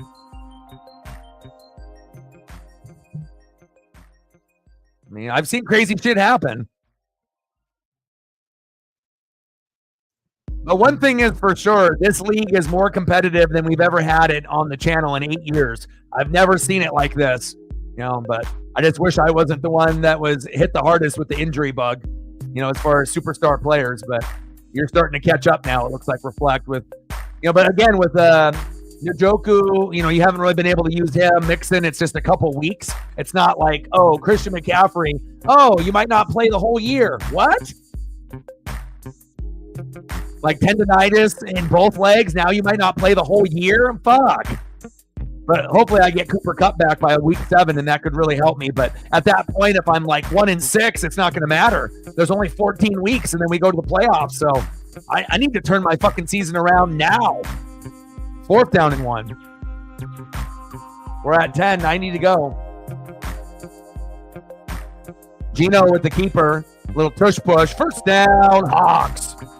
Move the chains.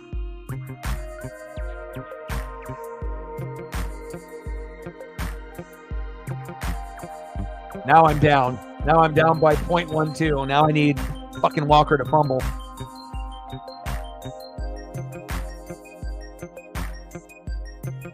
All because of Daniel Jones, bitch ass, that was projected for 18 and put up a goddamn 9. I guess, that's what happens, right? I'm just trying to find good quarterback play, and getting 8 or 9 points 3 weeks in a row, you can't win. You fucking can't win with that. Sick and tired of getting 8 or 9 or 3 or 5 from the tight end and 8 or 9 from the quarterback. It's bullshit, but at least I got Sam Darnold now, and hopefully that the hot streak doesn't end. Otherwise, I am really fucked. So,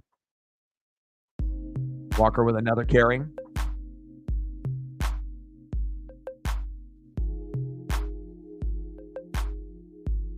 Good question. That is a very good question. You might have to ask Bill Belichick about that one. Oh, incomplete. $20 holla. That's true.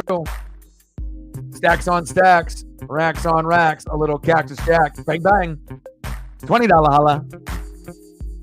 And again, knowing the injuries, the realistic chance of dropping a few games before your defense gets healed is realistic. It's just that you don't want to see it, in the game itself, but it's always going to be in the back of your mind if you're a Hawk fan, when you got 4 defensive starters out, that, yeah, there might be a few games that you could have won possibly if you had everyone healthy, but if you're injured, it's going to make it extra difficult. DK. Stiff arm, first down. Hawks, move the chains. Yeah, Dolphins are terrible. 19-6 Titans. I mean, shit, if you can't even beat an 0-3 team, it shows how bad everything is. And I really feel like Waddle and Tyreek have given up. Like, I feel like their fantasy value is almost 0 because they are not trying. Like they already know that this team is going to be very, very bad. And I feel like individual statistics don't even matter to them anymore. Like they just don't care. Everyone is just like depressed. And like Tua's out, the season's over. They gave up. It's sad to say, but I don't think I've seen a team give up more than them this year. Screen to Walker. Of course Walker gets it again. What is this, the Kenneth Walker show? Golly. Well, you beat me. I'm down to 1-3 now.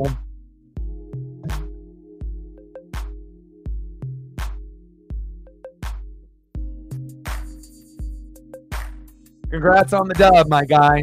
Good food and a fantasy victory over someone that can't score over 9 at quarterback or score more than 5 at tight end. Congrats. Even though I got 6.4 from Komet, but that's not good enough. But hopefully Sam Darnold can get me, hell, anything above 9 would be great. 15, 18, 20. I don't even know what that's like. I had 20 points once in the first 4 weeks. Week 1, but I haven't seen it since. I wish I had hair so I could rip it out. First down and 10. 19-6 Titans. But again, at least the Bucs are 3-1. And if I'm going to do, there's a flag. But again, if I'm going to do shitty in fantasy and shit's out of my control, then and I'm going to lose here tonight, I got to beat your ass on Thursday. That's the only thing that's going to make things a little bit better. If the Bucs can actually improve to 4-1, and then I can beat your team on Thursday night. That might be the only thing that makes it a little bit better for me. But we'll see how that goes. I could easily see the Bucs fucking up and losing that game too. So could be a close game, could be a Falcon blowout, could be a Buck blowout. Who knows? But I really need dubs for my football team. If I'm not, I'm not happy with the way the Oregon Ducks are playing. I don't have any connection to that team. We're 4-0, but we're about to get fucking blasted by Ohio State pretty soon, and we'll see what happens. If we make the playoff. I need the Bucs to win the NFC South, and I need them to play well. Play action fake, little bootleg. Underneath, touchdown, Hawks. There we go.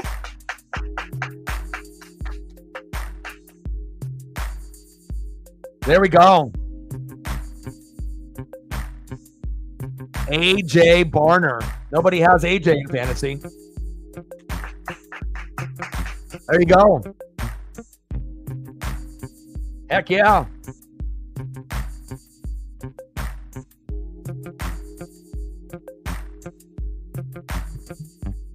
Heck yeah, man. I love seeing the Bobos and the players that normally aren't really getting a whole lot of playing time. Sometimes you can end up getting an unexpected hero. And then even though the game has been so lopsided, right?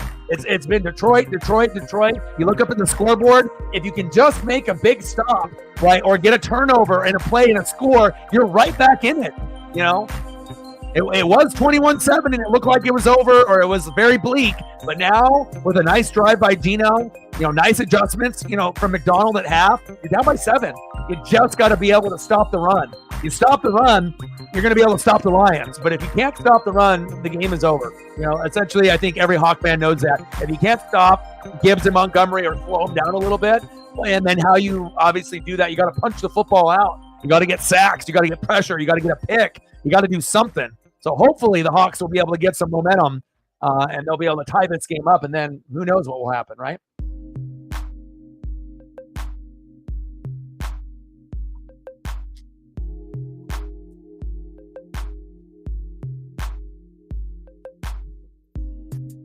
There's a little bit of momentum.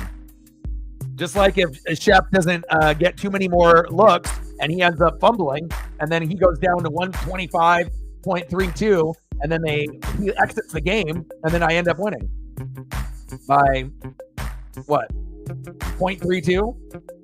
I lost by 0.5. Give or take less than a point difference, but chances of that happening is very slim to none. Nah, you got to put him back in because I got to hope that he fumbles. And then the Hawks can recover after the fumble.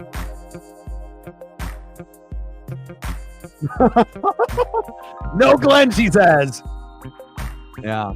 Things get a little dicey with fantasy, especially if you got players on your own team or players on the team that's playing your favorite team. That can be kind of a tough thing. It's like, You want your team to win, but then you got a guy on the opposite side that you need to score to possibly beat your team. It can get very dicey.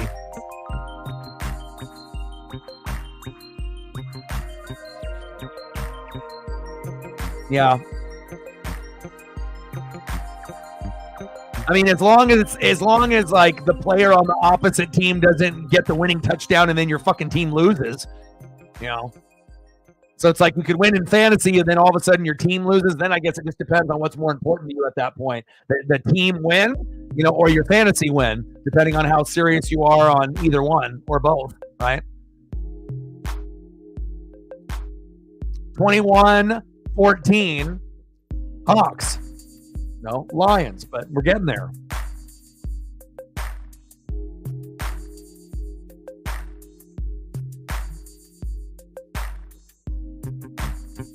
So it looks like Shep is going to win. Megan and Matt are just neck and neck. Matt's favored by 8, but it's 116-117. Megan needs Amon-Ra to be able to get in the end zone and Seattle defense to make a play. DK's already got 12.3. And Gibbs has got 16.6. So we'll see what happens there. Sarah with the win over Zini. Reflect is up by 1 point. Now a little bit more with Montgomery. Now you got a little cushion. Wow. Look at Montgomery. Are you kidding me?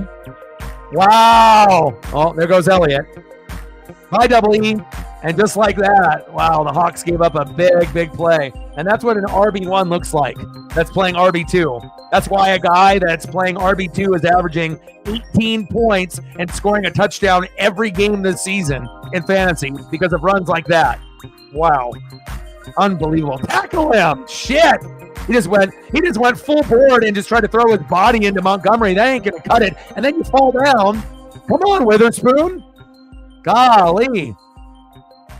You just can't throw your body at someone like a pinball. You got to wrap up and use your arms and wrap them up. This is David Montgomery. This ain't no scrub. This ain't no TLC. No scrubs. My goodness.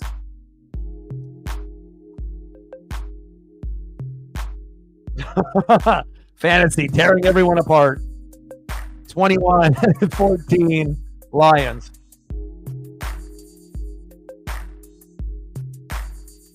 Big play by Montgomery. That was one of the best runs that I've seen all year. That was incredible. Just sucks that it had to happen against Seattle right there. Second down and 10. Goff. Great effort by Montgomery. Oh, my. Patrick. First down, Lions. They're threatening.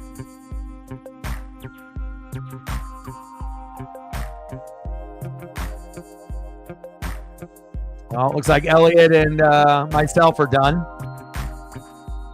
But the thing is with Elliott's 2-1. He goes to 2-2. Who cares? I'm 1-3. Like, we got me, Captain Oreo, and Sarah at the bottom. Is that what my life has come to?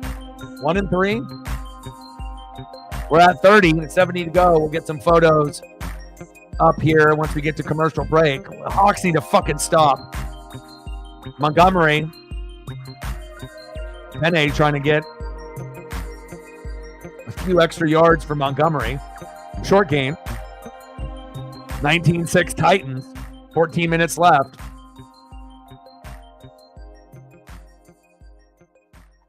It's all good. You just better pray that CMC and Cup don't get healthy. I'm coming for your ass. I'm coming for everybody. Fucking being 1-3. Bullshit.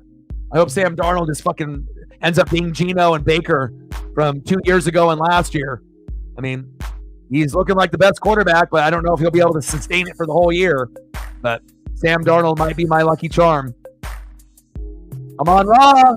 Back to Goff. Touchdown, Lions. Wow. Oh, my. Look at the trick plays coming out. Oh, my goodness.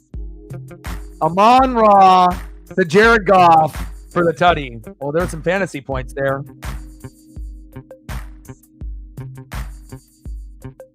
Amon-Ra gets credit for the passing touchdown. That helps Megan out in fantasy. If he can't catch one, you can throw for one. Wow. Jared Goff scored. So they threw it to Amon-Ra, and Amon-Ra threw it to Goff in a trick play. Unbelievable. Extra point is up, and it's good. 28-14, Lions.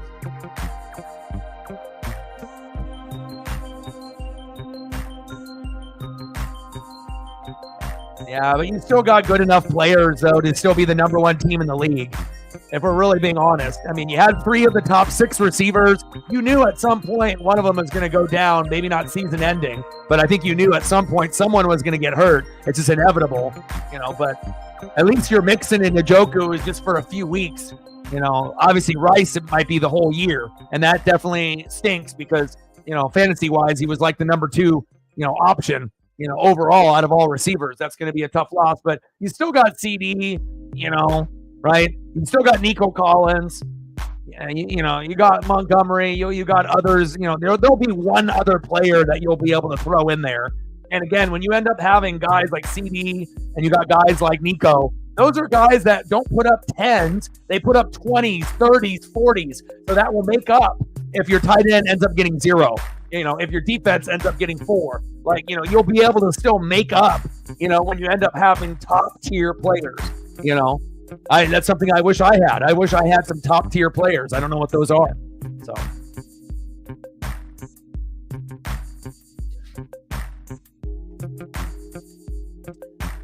Oh man, oh man, oh man, oh man, oh man, oh man, oh man, oh man, oh man. Maybe I should stop caring about fantasy as much as I do, but I just can't. Yeah, I mean, the Rice loss, obviously it makes you go from the number 1 team by a lot to now everyone else is going to catch up a little bit. But I mean, still, you got more top 10 players than anybody else in the league, and normally that's me. So when you end up having top 10 at quarterback with 2 quarterbacks, and you got the good running backs, you still got elite wide receivers. Obviously, the tight end position has been a bugaboo for you, but it hasn't hurt you yet. You're going to be streaming kickers and defense every week, so you're just going to be grabbing a new one every week anyways. I know how you operate, so, we'll see on how things go, but it's definitely more of a level playing field for everyone besides me and Reflect, where we normally are the top 2 teams and everyone else is trying to catch up to us. Now, with our injuries, everyone is right there. And again, there's going to be other superstars that are going to go down, obviously, here in the next month or 2. So we'll see on how that plays out. And hopefully it's not to me and Reflect's teams because we've already been hurt enough, but I guess the sports gods, they don't care, right? If someone's going to get hurt, they're going to get hurt. So, but I mean, normally, I try to go for like 3 of the top 5 or 6 running backs, like when I had Jacobs and Saquon and Nick Chubb, and it worked out really well. And you did the same thing with the receivers. And it kind of made me feel like, man, I should have taken a receiver first and went that route instead of going running back, regardless if it was Brees or CMC. But, I don't think I'll ever go running back in the first round ever again. I mean, the league is changing. And again, if you can end up getting a good receiver that's got a good quarterback, and you did it right, CD, Rice, Nico Collins, those are the perfect 3 wide receivers to get, and, 3 of the top 5, top 6, and again, you can get 20, 30, 40 points out of each one. That's a huge advantage against everyone else in the league, and you end up losing a piece, but still, I mean, hell, you got Montgomery, who's putting up RB1 stats, and you got Kyron still, who's still going to be a monster, even if the offensive line is beat up. Puka and Cooper are still out, so, I mean, really, the only thing that, could get better for you there is Walker with a big game, giving me the fucking fatality here in fantasy. But the tight end position has been obviously, injured for you. And if Njoku can ever get healthy, that's like the one guy Deshaun Watson can actually go to. Everyone else's fantasy value is up and down between Amari Cooper and Jerry Jeudy. But Njoku is one of those check down guys that we know Deshaun Watson can't play. So what does he do? He checks down left and right. So I think there will be some value out of Njoku, hopefully, if he can stay healthy, whenever that is. But yeah, Barkley and Jefferson need to get hurt for sure, 100%. Maybe both. Maybe Saquon and Jay Jetta for what you're doing to me today. Maybe I'll need to leave a message with the sports gods. You know, it's not fair that I'm the only one that has to suffer with CMC and Cup. How about a Barkley and Jefferson? That would be equally as damaging as me losing Cup and CMC, except I might have a guy out for the year. You know, maybe we should put in the call. 2nd down and 8.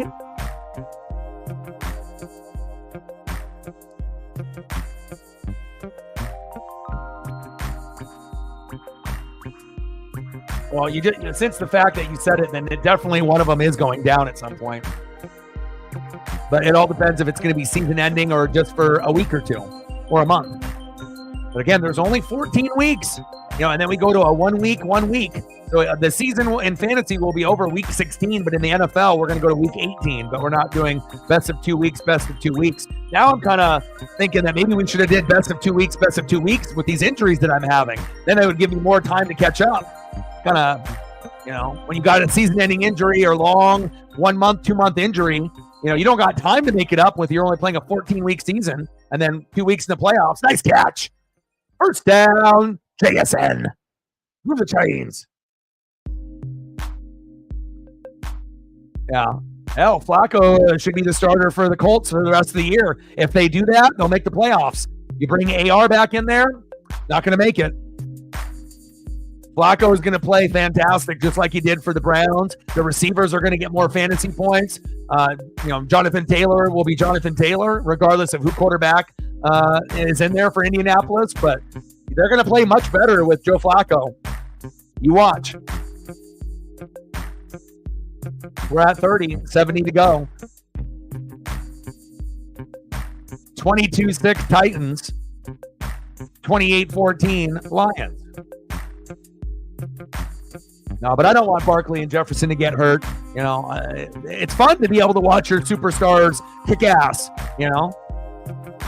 But it also is heartbreaking when they're just sitting there, just collecting dust, sitting on IR or sitting on my bench, taking up spots where I could upgrade my team, but I can't because I have to fucking keep them there. That's a big part of the strategy too. When you got guys that are hurt and you can't let them go. Gino? There we go, Tyler. Go. There we go. First down. Hawks. Here we go. It's fun being able to watch the guys that you drafted and see them, exceed expectations and kick ass, like Saquon being the best running back in the NFL this year, right? And Jetta having a revival in his career with Sam Darnold. It's cool. I wish that was me. I wish I had players like that I could actually cheer for. Gino? Floater? And that's in the back of the end zone, incomplete. Good decision there. Flag on the play.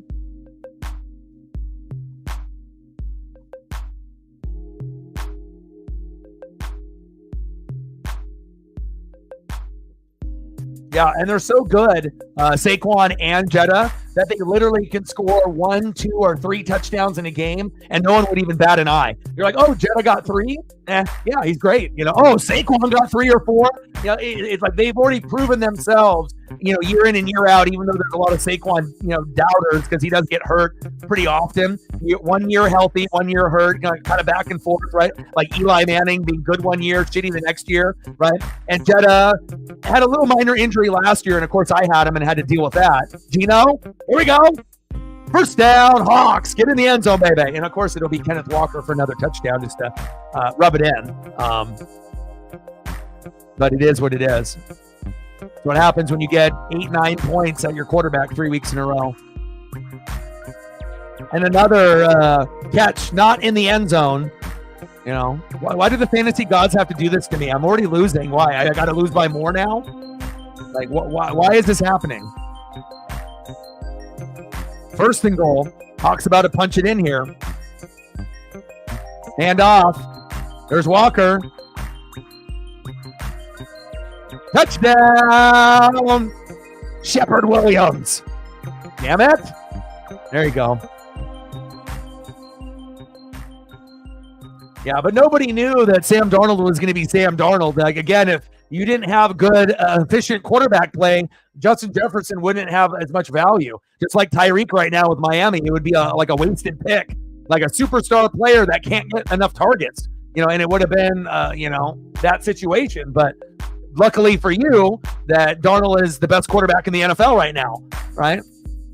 That definitely helps with fantasy value when you got a guy that's playing out of his mind like Sam Darnold. You know, the only quarterback to get 2 touchdowns or more in the first 4 games to start a season. No one's ever done that before. Sam Darnold. And hopefully I can use him to start dominating the league against you guys. I hope.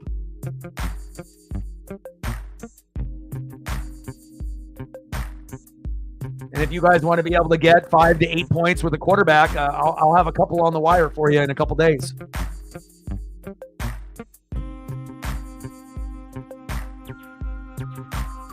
It's all good, man. You know, again, you know, what can I do? CMC, Cooper Kupp, shitty quarterback, shitty tight end. I mean, I can't make up 4 spots out of 9. You know, I'm great on the wire. I'm going to read. I'm going to do film study. You know, I was able to get at least Jordan Mason for CMC. You know, I got good running backs, you know. So I got some spots. I got 1 good receiver. I got 3, 4 running backs. You know I can get points typically out of my defense and my kicker, but the top end numbers, you know, the 20s, the 30s, the 40s, I'm not getting those. I'm getting 5s. I'm getting 10s. And when you play someone that's quality, you get your ass kicked, and that's what's happening. Carlton Davis with the PI.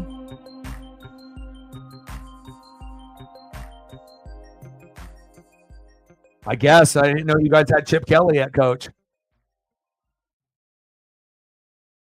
Oh, yeah, he grabbed him.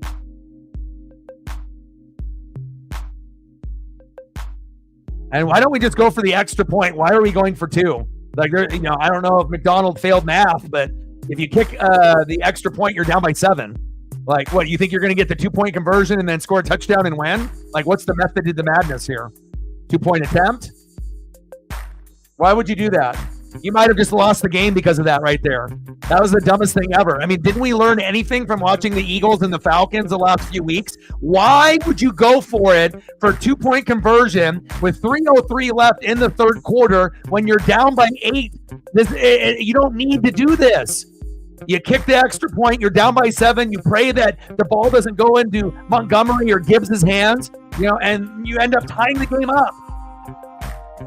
I'm so confused right now. The game's over. I agree. I mean, anytime that you're a team and you do this, you lose like 100% of the time. You know, like, you just gave them the game. The game was actually going back and forth. You actually had a chance. And then now, if they end up getting a touchdown, now you're chasing points instead of just doing what you need to do to win. And if you're going to end up doing something like that, you do it at the end of the game when you end up getting the touchdown, and then you need the 2 to tie to go to overtime. You don't do it in the third quarter. Jesus Christ. I mean, we saw the Falcons do this dumb shit. We saw the fucking Eagles do this dumb shit. Like, why do these teams do this dumb stuff? I don't understand. This one is even dumber than the other 2 because, again, it's a third quarter. Like, what scenario would this make sense? That if you get it, okay, you get it, then you're down by 6, and you think you're not going to have them score any more? And even if they kick a field goal, it's 9. Hello? If you end up scoring a touchdown, there is no 3-point conversion. What the fuck is he thinking? Stupid. You still had a chance to win this game.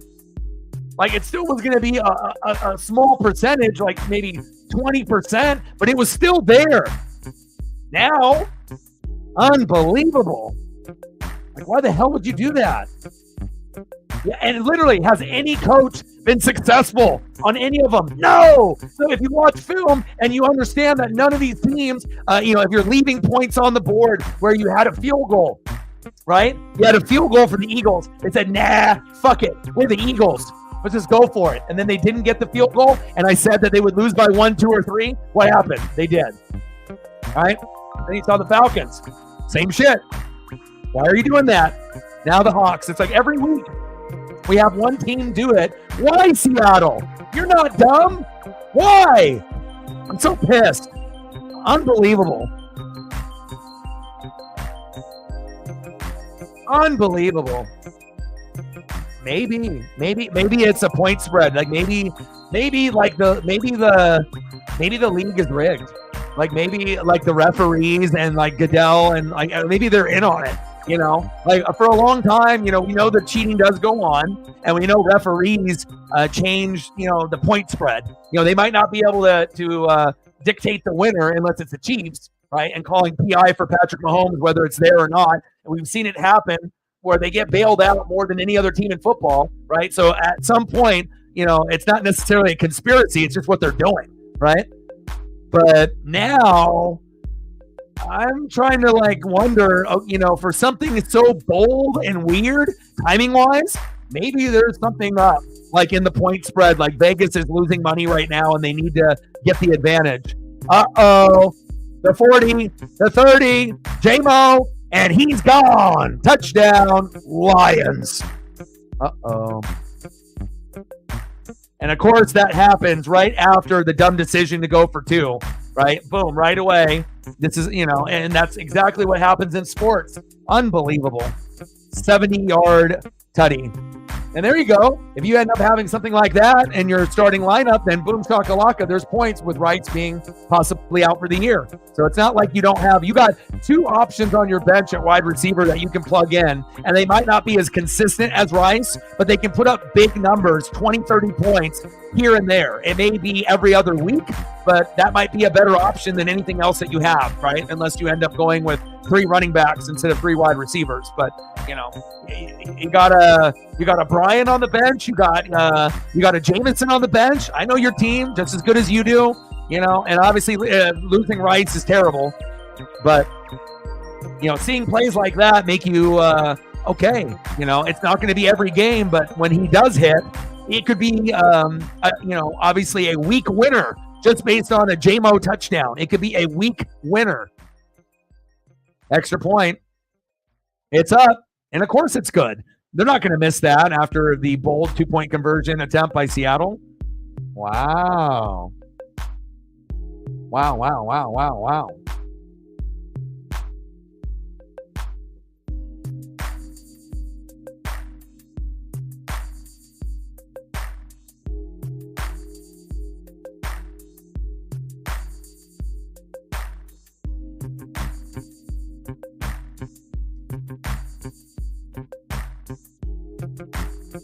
Oh, there he is. There's a handsome fella. Now, only if Glenn was the quarterback. Then Seattle. Now, we don't know what would happen then. 35-20, Detroit.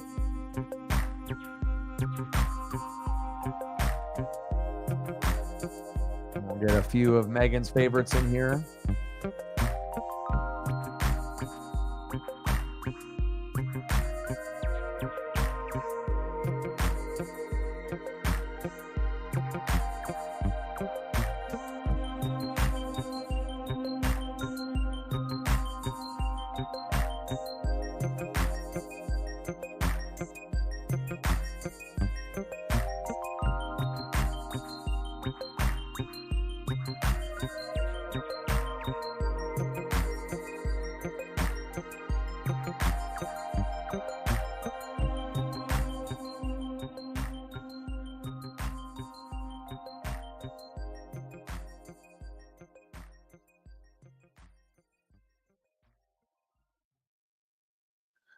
Oh, Seattle. Whose decision was that, do you think, to go for that particular play? And everyone agreed that would be good? There needs to be a meeting, regardless if you're going to lose the game anyways, you don't want it to get ugly.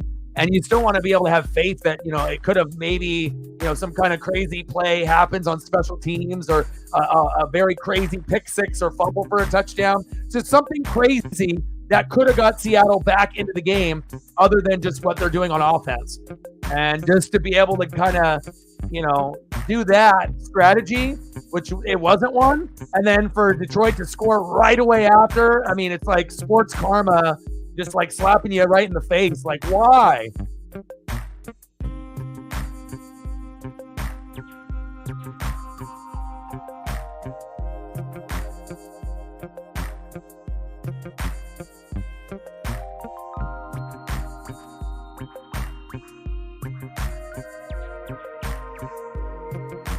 Miami did not score. You're lying. Who was it?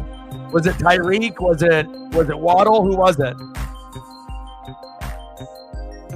Oh my God. Maybe they should just give Miami the win every time they score a touchdown. 22-12 against a team that's 0-3, and you're at home. I have never seen an organization give up more than the Miami Dolphins. Pizzle is a Dolphin fan. He's not loving his life right now. That would suck. I mean, there's a lot of bad teams in the NFL right now, right? But for a team that was going to make the playoffs more than likely, and now that's like giving up and not trying, man. People need to go check up on those Dolphin fans because they are not doing well mentally. Gino, check down. Oh, guess who? Kenneth Walker III. Just rub salt in the wound a little bit more, Shep. I mean, hell, go ahead and score another touchdown with Kenneth Walker III. Just beat me by 1 billion. Might as well. I mean, I've already lost. And, of course, he taunted me. Oh, I love it. The taunts are cool. Do you guys ever use the app on Fantasy? If you're on the app at the same time, when your player scores a touchdown, they do a little like animation where they have this like cartoon version of your player that dances, and then you can actually look at the taunt, and then you can send it to the person that you're playing. And obviously, me and Shep will do that back and forth because we're boys and whatnot. Yeah, keep sending the celebrations. I like them. 35-20, Lions. I just hope I can get to 4th place by the time we get to week 14. That's my goal. Not 1st place, not 2nd place, not 3rd place, just the last spot. I'm gonna be doing everything in my fucking power, and you're gonna see me. You're gonna see. I'm gonna do everything in my power. I'm gonna play harder than anyone that's ever played at 1-3 in their fucking life. And I just gotta hope that I don't have any more serious injuries, and then we'll see if I get there. Oh, Walker again. Walker's downfield. Shep is having a party. Oh, just let him score. Just don't even tackle him. First down. Hawks, nice job, man. Yes, he is.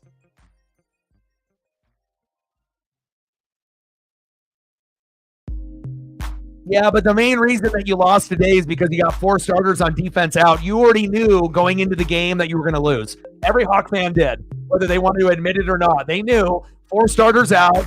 Your 2 best defensive linemen, 2 linebackers. You're not winning this game. You know, you've dominated them for years and years and years and years. Now, if you were healthy, yeah, I think you guys could have, it would have been a lot closer and maybe you win.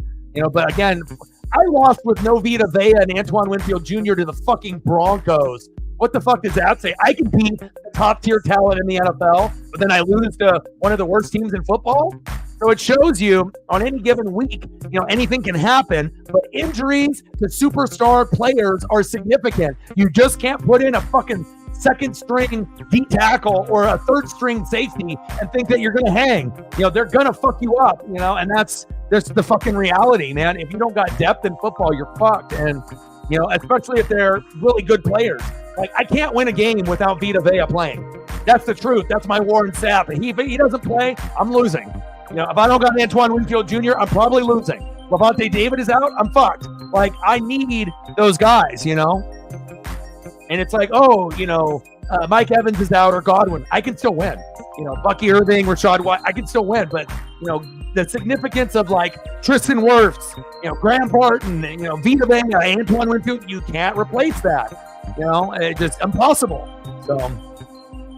But I just don't like the Hawks kind of just throwing in the towel and going for 2 when you didn't need to do that, and then they get slapped right back, with a touchdown. That's a ridiculous. That wouldn't have ever happened. 70 yards? And give me a break. That wouldn't have happened.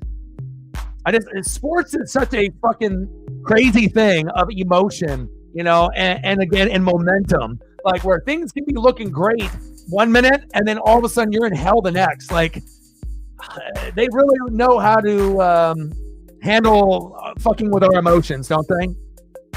But there is going to be a lot of backlash, not from just Hawk fans, but from NFL fans wondering why the coaching staff went for 2 right there. Regardless if they were going to lose or not, they could have, maybe tied it up. Maybe they go to overtime. Maybe they lose by 3. Maybe they win by 3. You never know, But I definitely know it wouldn't be 15 fucking point lead right now.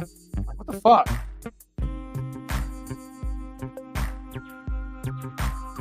Like, why roll the dice? Like, I really need to know who made that decision. And I know Hawk fans will find out, and I'll be doing some digging myself. But how can you have the head coach and the OC look at that play call and say, yep, that's the correct call? Like, it's a third quarter. You're down by 7. Kick the extra point. You had nothing to gain, everything to lose. Fumble! And they call it Geno Don. 2:27 left from hell in Miami, 22-12. Golly.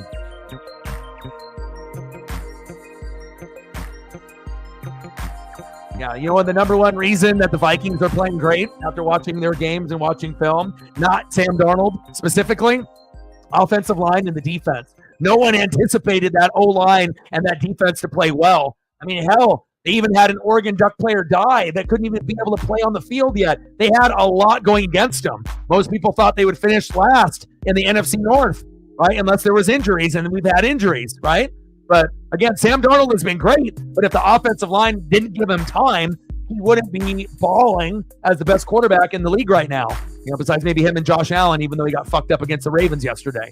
You know, but first 3 weeks, Josh Allen was looking fucking great. Still is great. Just tough matchup on the road.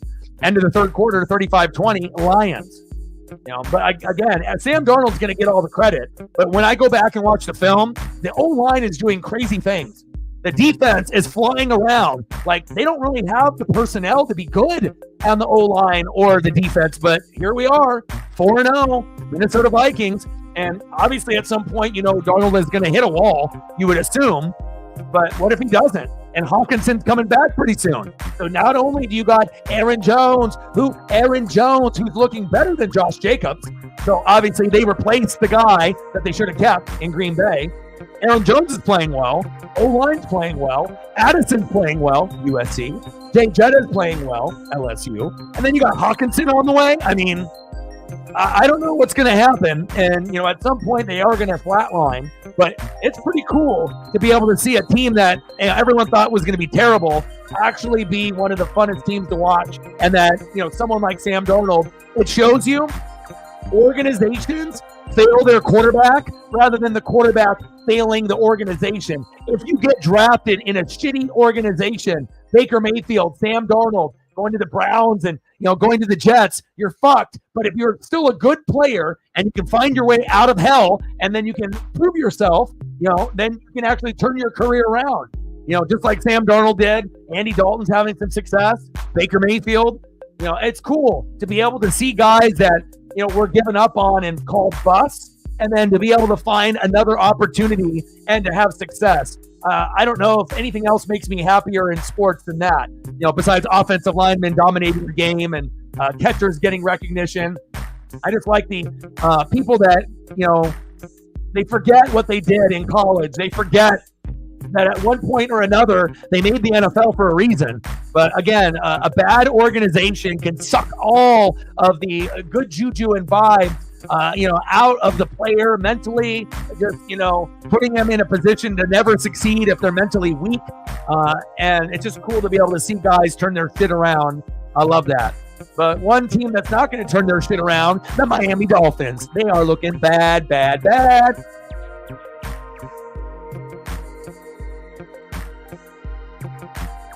I wish Seattle had everyone healthy on defense. I really think it would have been close, you know. Sack lunches, you would have made Goff look like a top 20 quarterback, not like a top 10 today. And they're not getting fucking all these runs with Montgomery and Gibbs if you got all your guys healthy on the defense. Now, do they score? Yes. They probably get a touchdown each, but they're not getting like 2 apiece, you know, or, you know, getting much yardage as they did. You know, the defense would have been much tighter even though they were on the road. I believe that 100%, you know. But again, I can lose with 2 guys out of 11. You guys have 4, so you can do the math. 4 is more than 2.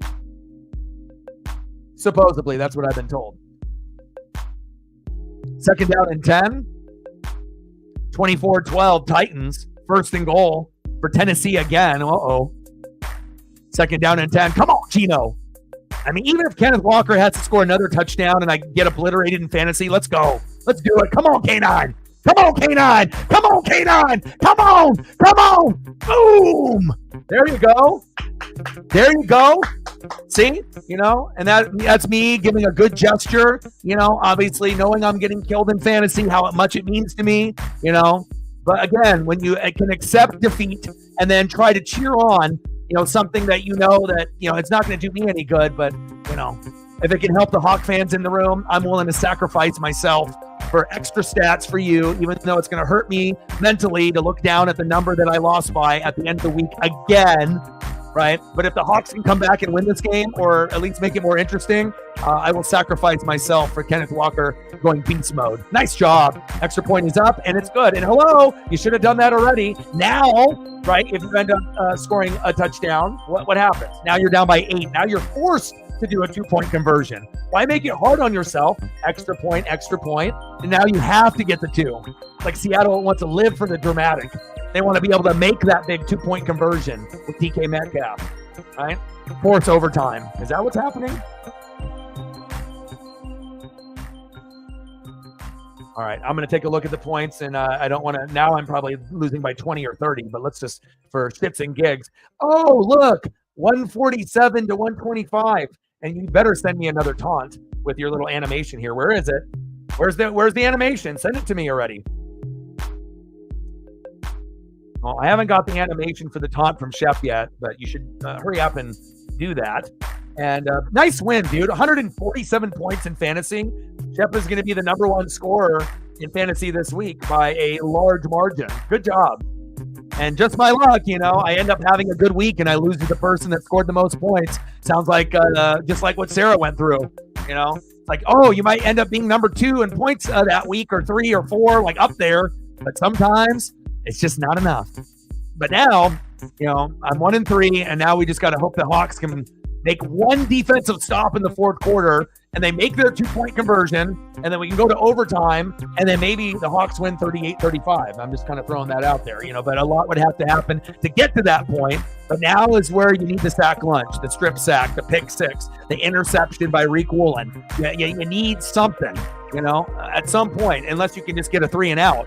But unless the Lions stop running the football, which would be dumb and good for you. But Goff is 15 for 15. Ridiculous. But it's better for him to throw the ball for incompletions, though, even though he doesn't have one yet. But something's got to change. I mean, he's 15 for 15, which is wild, right? The running backs are running wild. They're missing 4 guys up front. Julian Love now is out with a thigh. Fuck. Come on, Hawks. I mean, it's really going to take a miracle.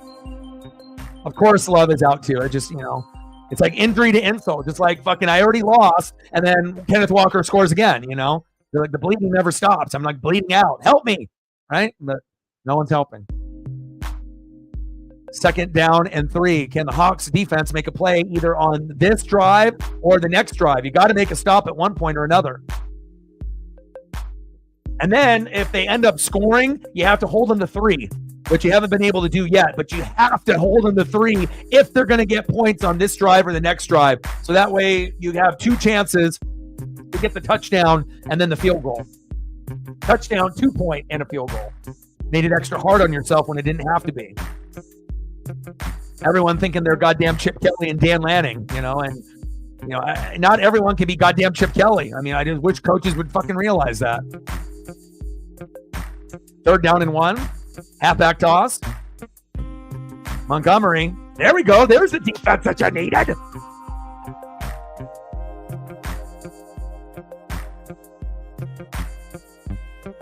And the sports gods, they do love me, right? And they do love some of y'all in the room too.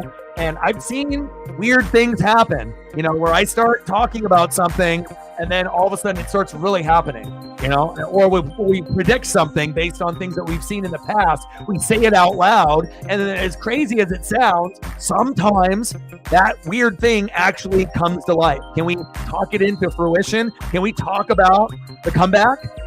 The 38-35 win in overtime by Seattle? Can we talk that? How cool would that be? You did? No, you didn't. How many taunts did you send me? He said, I sent you all the taunts. What about the last one for the last one? Oh, Kenneth Walker, 3 touchdowns, 31 points. 31? Shit. Yeah, this is a real statement. Well, but again, you get too cocky, what's going to happen? Jay Jetta Saquon, injured, right? Don't get too comfortable. If I had to deal with it and Reflect has to deal with it, guess who's next? Guess who's next? You, Mr. 3-1. You are next, bud. Saquon Barkley, leg snapped off like a Barbie doll. Jay Jetta, arm out of the socket like a He-Man figure. And you know, if that happens, your season's over, right? You're not going to be able to come back from those two guys being out for the year. Too big of a point differential on anybody on the wire or on your bench to make up for Saquon and Jetta. But you're next, my guy. You next, my guy. You are next. You are next. You put up 31 on me, dude. 31? Come on, bro. You couldn't have just did it like a little. You had to like rub it in like that. Score the most points of fucking in the week that I finally have a fucking good week. No, I don't want your guys to get hurt. I don't want anybody to get hurt. I just want an even playing field. If I'm suffering, I want everyone else to fucking suffer. So that way we can suffer together, and then whoever can suffer the least out of everyone suffering, then that person wins the championship. But I don't want to be able to see someone fucking healthy the whole year while everyone else has fucking got 2-3 fucking guys on IR out for the year. I need to have it as even as possible. You know, but it may come down to what teams can stay the healthiest, even if you don't have the best players, that you might end up winning it all this year. Like, how crazy would that be?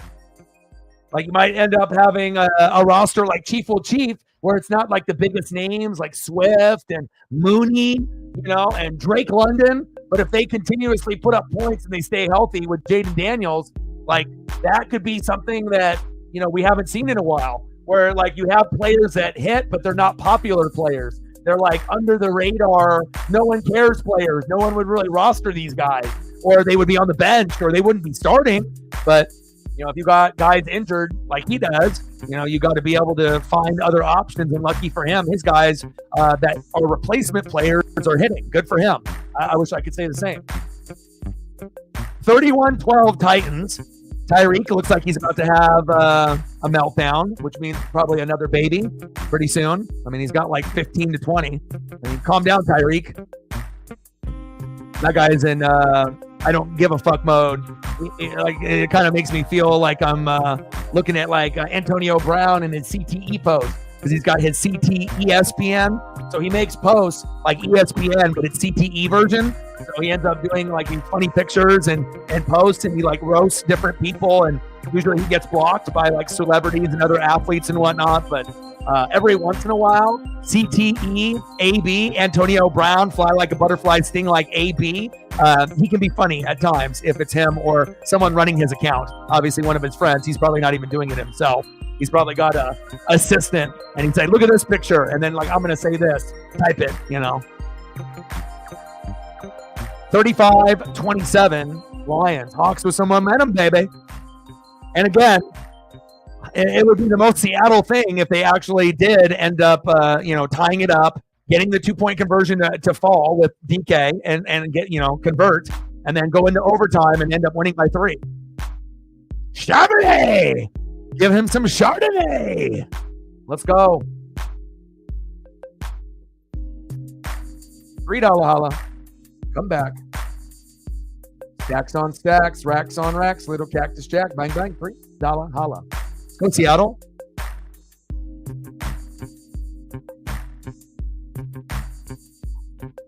But also, too, with the last couple years, Shep, you know that you might not get both. Go JSN. But, Jetta normally doesn't have injuries. He had one last year. And, Saquon kind of hit or miss.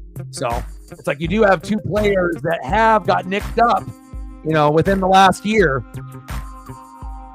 You better pray. You better pray. 2nd down and 2. 31-12 final. Can't believe I watched that game. Oh, my God. It's like I got dumber by watching that game. All right, here we go. All my focus on this game now. 2nd down and 2. Congratulations to the Titans for getting their first win, and Miami, unbelievable. Charbonnet bouncing to the outside. There we go. First down, Hawks, and then a late flag. Well, that's what happens when you're at the top, bro. Usually it's me. Everyone trying to gun for me every year, or now me and Reflect. And now you're getting into the mix. You know, you're not hunting, you're the hunted. You know, when you're at the top of the board, you know, and especially it's being so competitive this year, it's never been like this. The best that we've ever had is probably maybe 3 teams that are much better than everyone else in the league. And then normally it's like 1 or 2. But now, like, you know, we'll see where it goes. I mean, we're only a month into the season, but again, remember, it's only 14 weeks. And then you have week 15 is week 1 playoffs, week 16, that's the championship. And then week 17 and 18, the league is still going. But usually they'll start like benching guys and getting ready for the playoffs. But maybe we'll go back to the, you know, best of 2 weeks, depending on what happens this season. We'll kind of make a decision about it as we, you know, go through. Because if a lot of teams other than me have injuries of guys that are out for like half a year, it might make sense to be able to extend the season 2 more games. So that way that maybe you can have a chance to make the playoffs instead of not at all, you know, depending on what happens in those last 2. I mean, you can go 2-0 in the last 2 games, you could get in.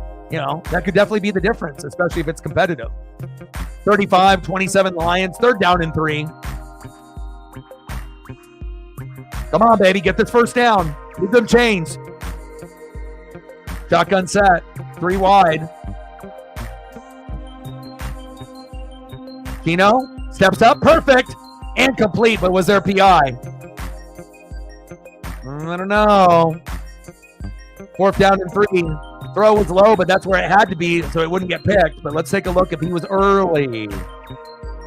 He's early. Like I said, early. PI, early.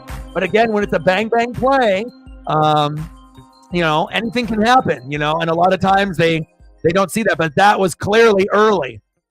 You know, slow that fucking film down and point it out. If the body is on the body before the ball comes, hello, PI, 4th and 3. Gino in the flat.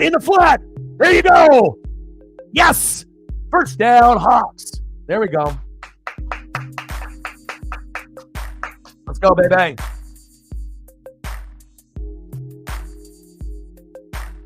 Offensive pass interference. Bullshit. It better not be.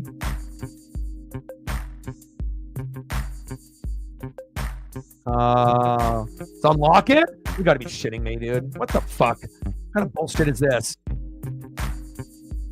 Lockett? When does Lockett commit penalties? Really? Lockett never does penalties. Let me see. Is this an off? Is it suspect? Is it 50-50? Let me watch.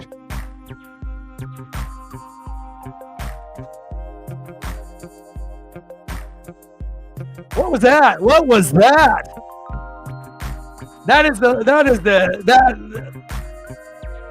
Wow. That seems like a call that's rigged. Like, you know, like a parlay is about to lose if something happens, so I got to call this.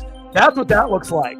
You know, and that's why it's like you get these very suspect penalties or no penalties when there is a penalty. And if it's called or not called, and especially if it's so crazy like that, that isn't a penalty.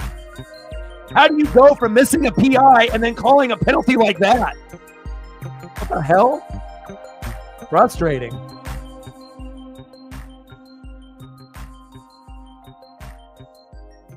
Gosh.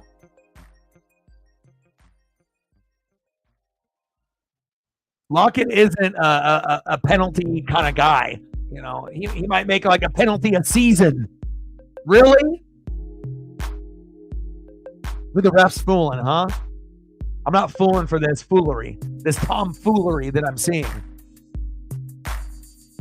And I never really believed, you know, that like the whole league is rigged, and you know, obviously I understand people have problems with gambling.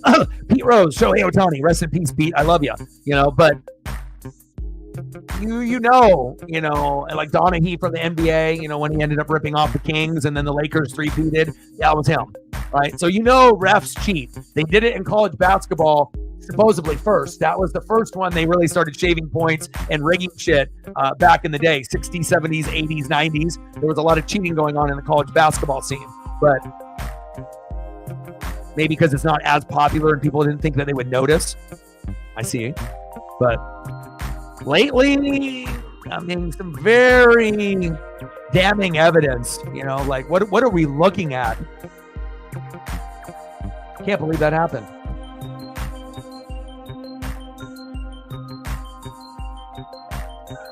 And it's always after where there should be a PI called, right? And it wasn't called, and then something gets called on you. It always is like that, isn't it? You know, it's like, okay, they did something to me. Why wasn't it called? This is bullshit. You're already angry. And then all of a sudden you make this big play, next play. Say, fuck it. We got past it. Look at us. And then like, oh, no, it's coming back. Why? Oh, some guy that never commits penalties in his whole career did some. And then you see the replay and there's no penalty. So like, what's the argument? Like there was a penalty with Lockett? No, there wasn't. Was there a PI on the previous play? Yes, there was. Goff. Oh. First down, Lions. Tim Patrick, the former Bronco. Move the chains. Brutal. And as you know, and as you watch sports, you know, every big play means a little bit more as we get further into the game. You know, a missed penalty call or a bad penalty call or a big first down catch like that. You know, everything is magnified, especially when one team was getting blown out and then you came back. It's like they're really trying to let the Lions win the game to cover the spread because, you know, they were supposed to win today, not the Hawks. 38-35 in overtime. They would be losing a lot of money. Can you imagine how much money would be lost if the Hawks came back and won 38-35 in OT? Like, we're talking like millions. 16 for 16? Jesus Christ, Jeff. Like, I gotta, he doesn't have Goff, but it just shows you. When things are going good, they're going almost too good. Like, when's the last time we've seen someone go perfect? A few years ago. Handoff up the middle. First down, Lions. What are we at on the likes? Are we at 20 yet? I haven't even noticed. You know, the only thing I've been noticing is my fantasy total is going down.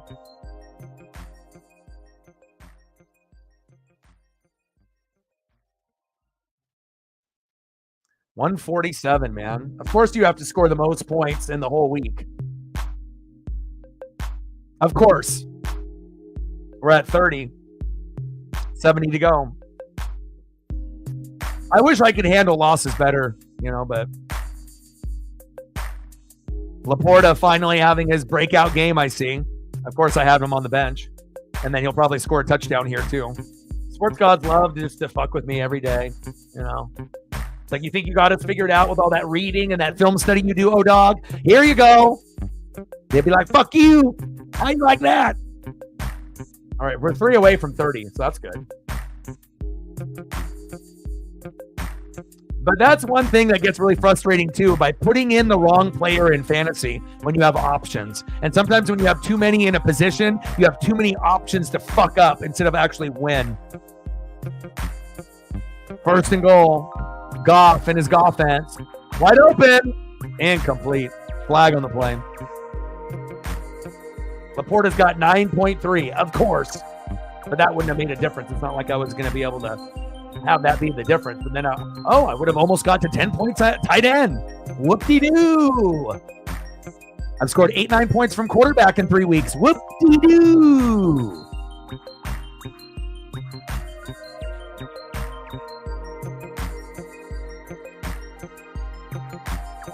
Brock Wright, you cost Sam Laporta fantasy points and a touchdown.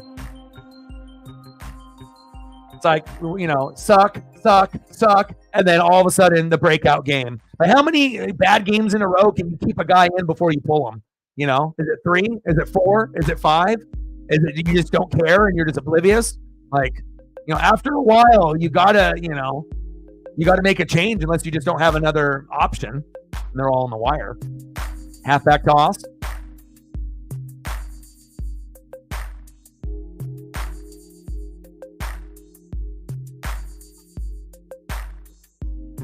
Fuck, man. I'm fucking in Spain with you. We're on vacay together.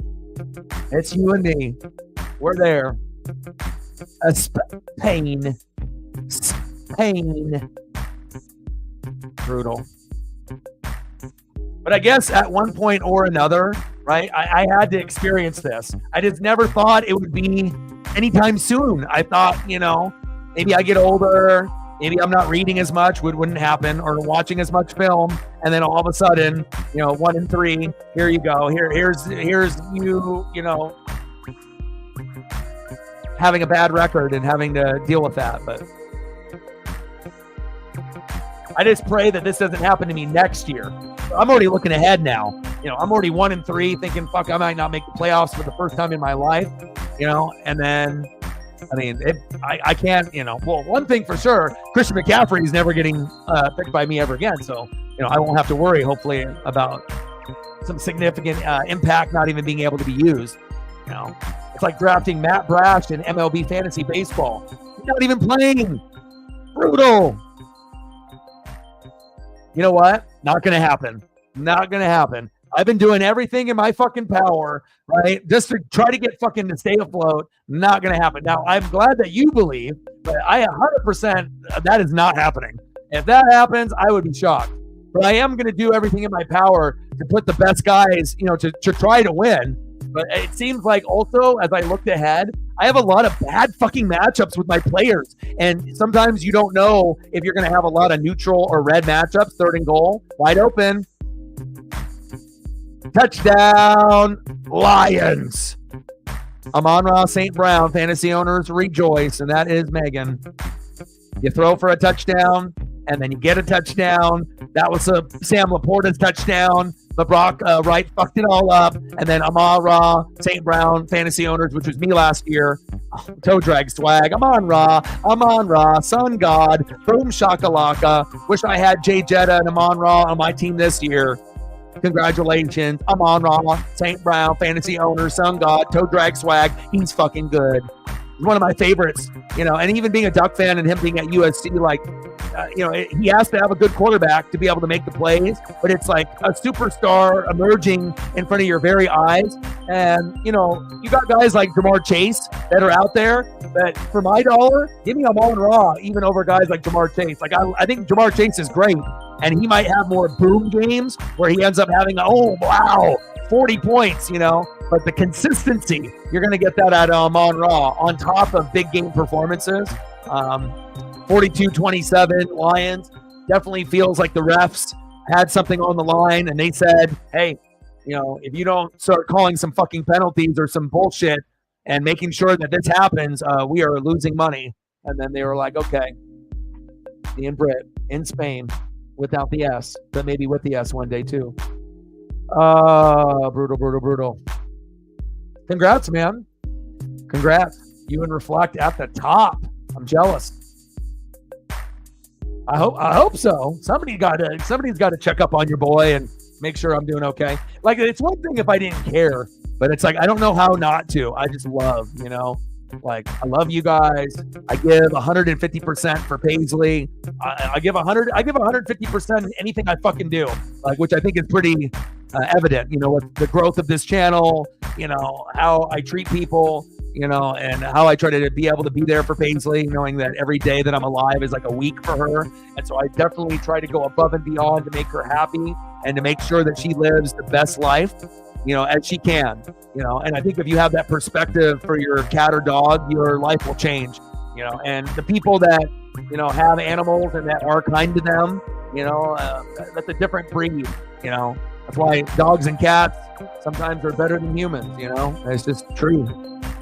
The unconditional love with all the, lies and the bullshit.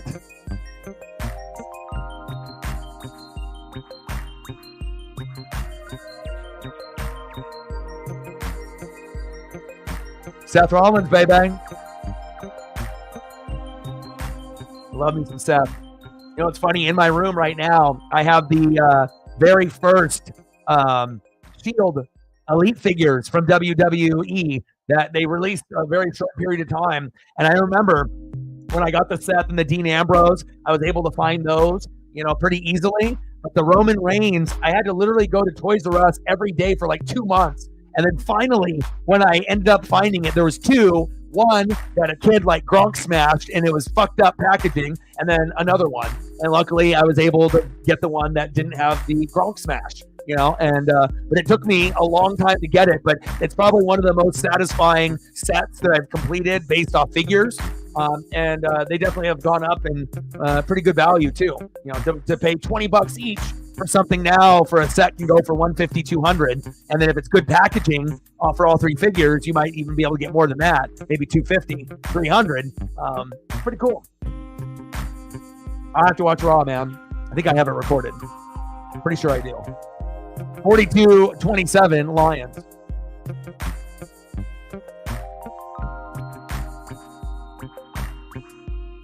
No, there's no flying away. Together. I gotta watch Raw. Like Raw and SmackDown. And then when Raw comes to Netflix, I'll do live streams for it.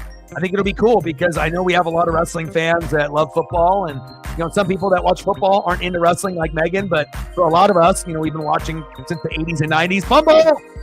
Nice recovery there by Seattle. So if you do have a connection to Hulk Hogan or Ric Flair or, the Ultimate Warrior or the Bushwhackers or Legion of Doom or, Demolition or Doink the Clown or, NWO. I mean, the list can go on and on. RVD and Sabu. I mean, I can name drop for days. Tommy Dreamer, Mike Awesome, Masato Tanaka, Tajiri. Okay. Justin, Credible. It just don't stop. The brain has got it. Kenneth Walker trying to get 40 fucking points on me. Damn it. First down, Hawks. Like, how many points are you trying to get? Are you trying to get the fucking record? Kenneth Walker trying to get 50. 1, 2, 3, kid. I mean, I can go for days. Like the name dropping and then kind of make fun of it on the internet where guys will just get together and like name drop. But it is true, And again, for all the reading and the baseball cards, basketball, football, hockey, wrestling, like I feel that I can name drop probably longer than 99%. Like I said, just being in that 80s and 90s and growing up in that era. But the thing is, it gets better when you can like name drop like jobbers. That's when you've hit like elite status. It's not, Joe Montana, Emmett Smith, Jerry Rice, Troy Aikman. Like, okay, yeah, everyone knows those. But then you start going deeper, Ed Too Tall Jones, or you're going deeper onto the basketball, Michael Adams, the Tom Gugliotas, the Herb Williams, the God Sham Gods. Like you start going a little bit deeper, the Eric Kayakowskis. You go deeper there, and it's interesting. The Danny Youngs, Ala Aldonabis. I mean, the boys got it. Second down and 10, 42-27. Do a good tackle. 1, 2, 3, kid. Oh, man.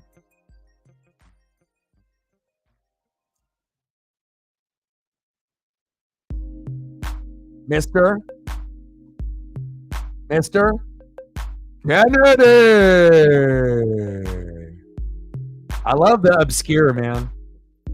Sometimes you can have guys like that, like draws, or you can have like some Val Venus, mid-card guy, Disco Inferno, Alex Wright, you remember him. Little check down. Good tackle there by the Lions.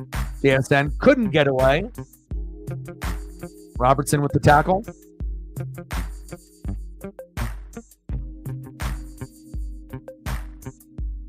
When you put it wasn't my fault, it reminds me of like No Limit. It ain't my fault. Did I do that? But it obviously wasn't going to be through like Urkel though.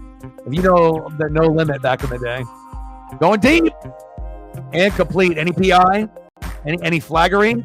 There is a flag. It ain't my fault. It ain't my fault. Now I'm going to have to listen to some like old school Master P, like No Limit. Silk the Shocker, Steamerda. Oh, man. Don't get me going on music. You guys will be baffled.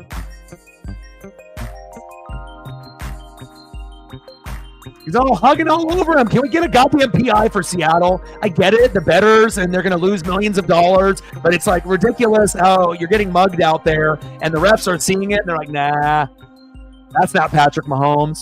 That's not the Chiefs. Did I do that? Did I do that? And Family Matters is good too, though.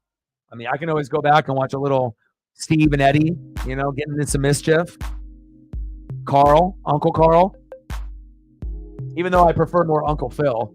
because he ended up doing Shredder's voice in the Turtles cartoon. So Uncle Phil and the Fresh Prince of Bel-Air, a little bit better of the dad figure. Nothing against Carl Winslow, though. Good show. First down and 10, 42-27, Detroit. 2:40 to go. Seattle not getting any fucking penalties. A lot of people got a lot of money on the line. Shep just beat the shit out of me in fantasy. Just fucking give me the bitch slap. And I'm 1-3 now, and now I got a lot of work to do. A lot of soul searching to do. Gino with the pump fake. Do it again. There you go. Flag on the play. Of course it's going to be a hold because that's what they would always call. Oh, Seattle did something good. Bring it back. Oh, hold on, Detroit, though.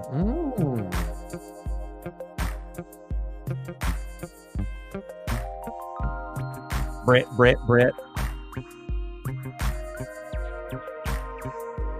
He said, me? He said, look up there.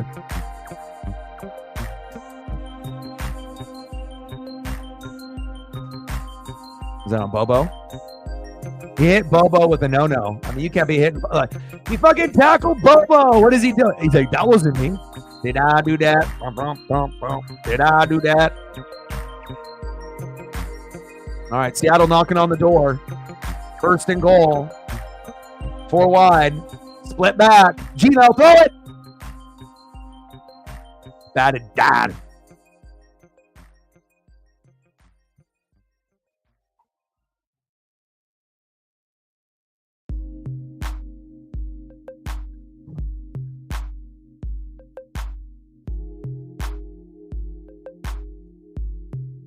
You need that offensive lineman to engage so fucking McNeil doesn't jump up and bat that shit down. Engage. You just can't let go. You get guys that got that awareness. I mean, all the good teams are taught to be able to have their linebackers or D linemen jump, but you don't see very many guys do it consistently. Second and goal. Gino, throw it. Almost picked off Anzalone. He said, give me the balone for Alex Anzalone. He's an athlete, too. Anzalone. He's the type of guy that could run it back to the house. Bologna, pepperoni, Alex Anzalone. Oh, man, that was close. I imagine Saints wish they still had him.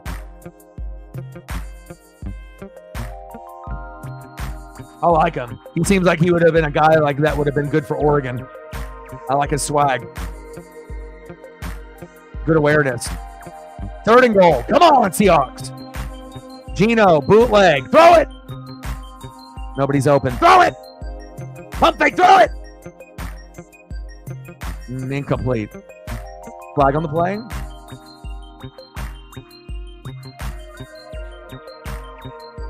Fourth and goal.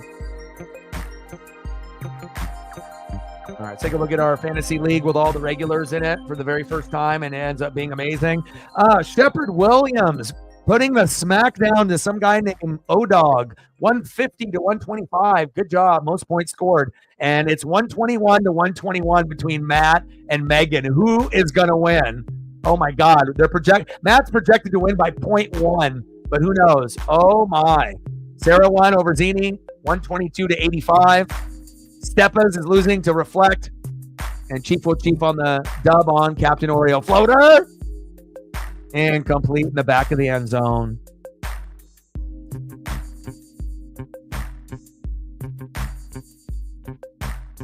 Payne, Northwest Sports Fanatics. Payne, Megan or Matt. I don't know which one. We'll have to wait and see. Zini, Payne. Double E, Elliott, Payne. Captain Oreo, Payne.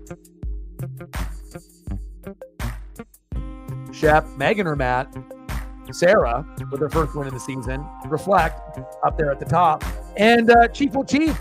You guys might have to watch out for him. He might go from last place to winning it all or getting into the playoffs. Could you imagine being like the number 10 team for the first couple weeks and actually like making it to the playoffs? Like how amazing of a run that would have to be. Like you're just bad. 0-2 or 0-3 or whatever, and then you find a way to make it to like fourth place. He does have Jaden Daniels and Jordan Love. And I do like Jaden Daniels a lot. He looks good. Best quarterback the Redskins have ever had since Alex Smith, Mark Rippon, Joe Theismann. He's got the swagger. But again, it's not just like the swagger and the vibe. His game backs it, and I think if people judge him, like based on the perception of him or how he was at LSU, but to me, he is Lamar Jackson, 2.0. He's just in the NFC, and I think that he's really going to start showing, a lot of people like, hey, Washington might actually be worth watching now.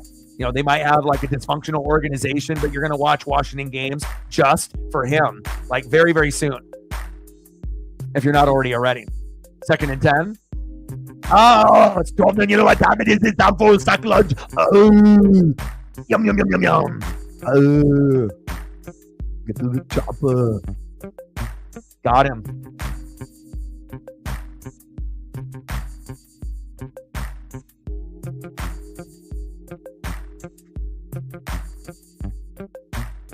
Bro, I need some good barbecue. I mean, you're at least for your sake and everybody in the league, at least that the Buccaneers are not 1-3. Because if I was 1-3 in real life and 1-3 in fantasy, I don't know how I would be able to. I'm still gonna try. Even if I started off, 0-5 or something. It's not into my DNA to quit. You got to go through adversity, right? And then you got to see how you handle it. Freak out at first, and then you keep freaking out, but then you start to freak out a little bit less each week. And then hopefully at some point you're not freaking out at all. And then, you're right there with the top dogs. That's my goal. I'm trying to get up there with the top dogs. I know you guys are in such a crazy game. Like it literally could go either way. Whoever has the ball last, but I mean, you're up by 1. He's got Gibbs and Metcalf, and you got Amon-Ra, and your Seattle defense didn't do you any favors with a -1. So that's why sometimes it's good to have a backup D. So that way, if you do have a matchup like this, that you don't get a -1. And you got to figure something out about Mark Andrews, Megan. He needs to go to the bench. And I think at this point, if people were to cut Mark Andrews, someone might take a flyer. But if you get multiple zeros, and even though Isaiah Likely isn't getting the ball every game, at least you're getting something. So, but hopefully you'll be able to make an adjustment. You got a backup tight end on your team already, so you might put him in. You can either put Mark Andrews on the bench and hold on to him, or replace him with another tight end on the wire and wish for the best. It is possible that Andrews gets hot later in the year, but I guess it really depends on your record and what you want to do. But still, with that being said, Mark Andrews not doing Megan any favors. How dare you get zeros? And not only for 1 week, like 2 weeks? Like you used to be a top 2, top 3 tight end with Kelsey and Kittle. What the fuck, right? And obviously getting zeros and negatives on defense stinks. It's hard to win when that happens. But you guys are right there neck and neck. I can't believe what I'm seeing. You guys are really making it exciting even though I suck. I appreciate you guys. Yeah. I think a lot of people are after this week, unfortunately. All the people that believed in him. Like if you have a choice to get Isaiah Likely, safety is there. Like you might just go that route. Like eventually if Mark Andrews gets 10 points here and there, oh well, it's like you need points. Like you just can't, keep having a zero or a very minimal. I mean, shit, Sam Laporta finally had a good game, but 3 to 5 games or 3 games of 3 to 5, there's a reason why I'm 1-3. It's like why tight ends? It's like it's already a thin position to begin with, and then now it's just got to be like statistically the worst tight end season in fantasy ever. Thanks, fantasy. 124, 121.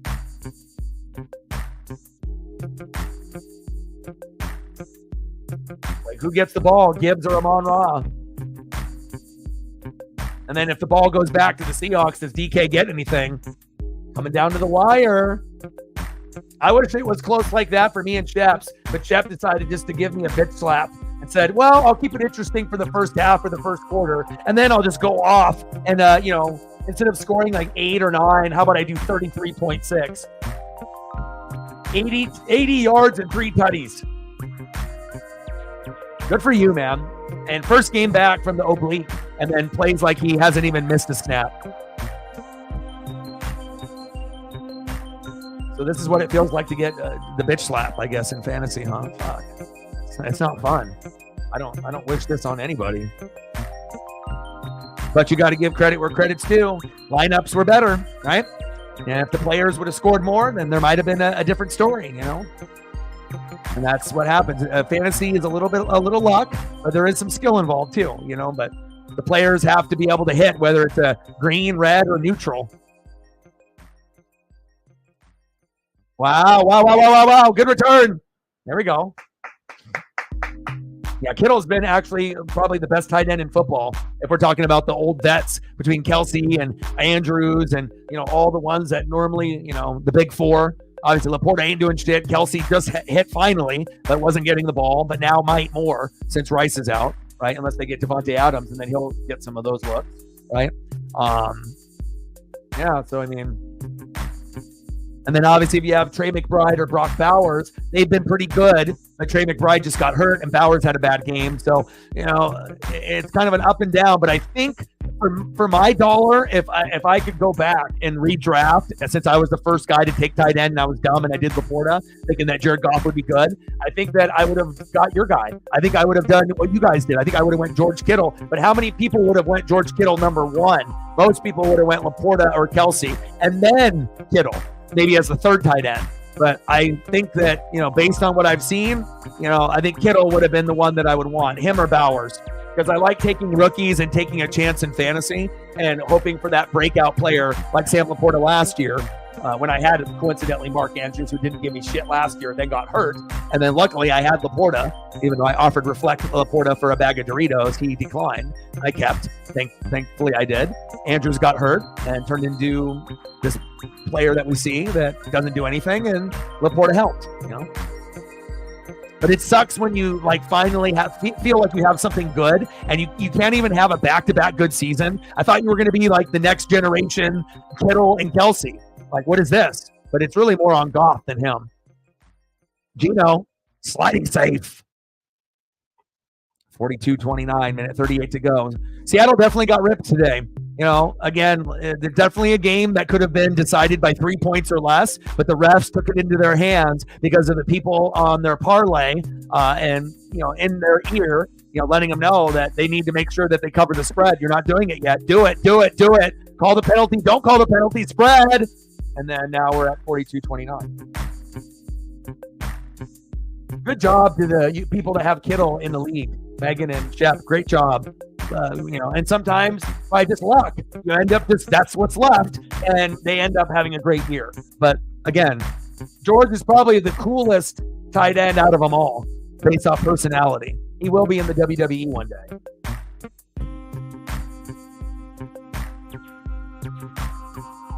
(42-29)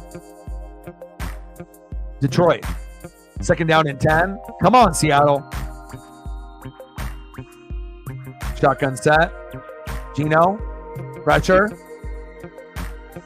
And Gino hasn't really been on his back as much as people anticipated. People anticipated, Aiden Hutchinson, 1, 2, 3, 4, 5 sack lunches. So even with injuries on the defensive side, some on the offense, you know, Gino has been upright more than any Hawk fan or NFL fan thought today. But again, I don't like the non-calls and the bullshit calls. You know, just let them lose by the amount they're going to lose by, or if they do have a chance to win, do not rob them from doing that. No.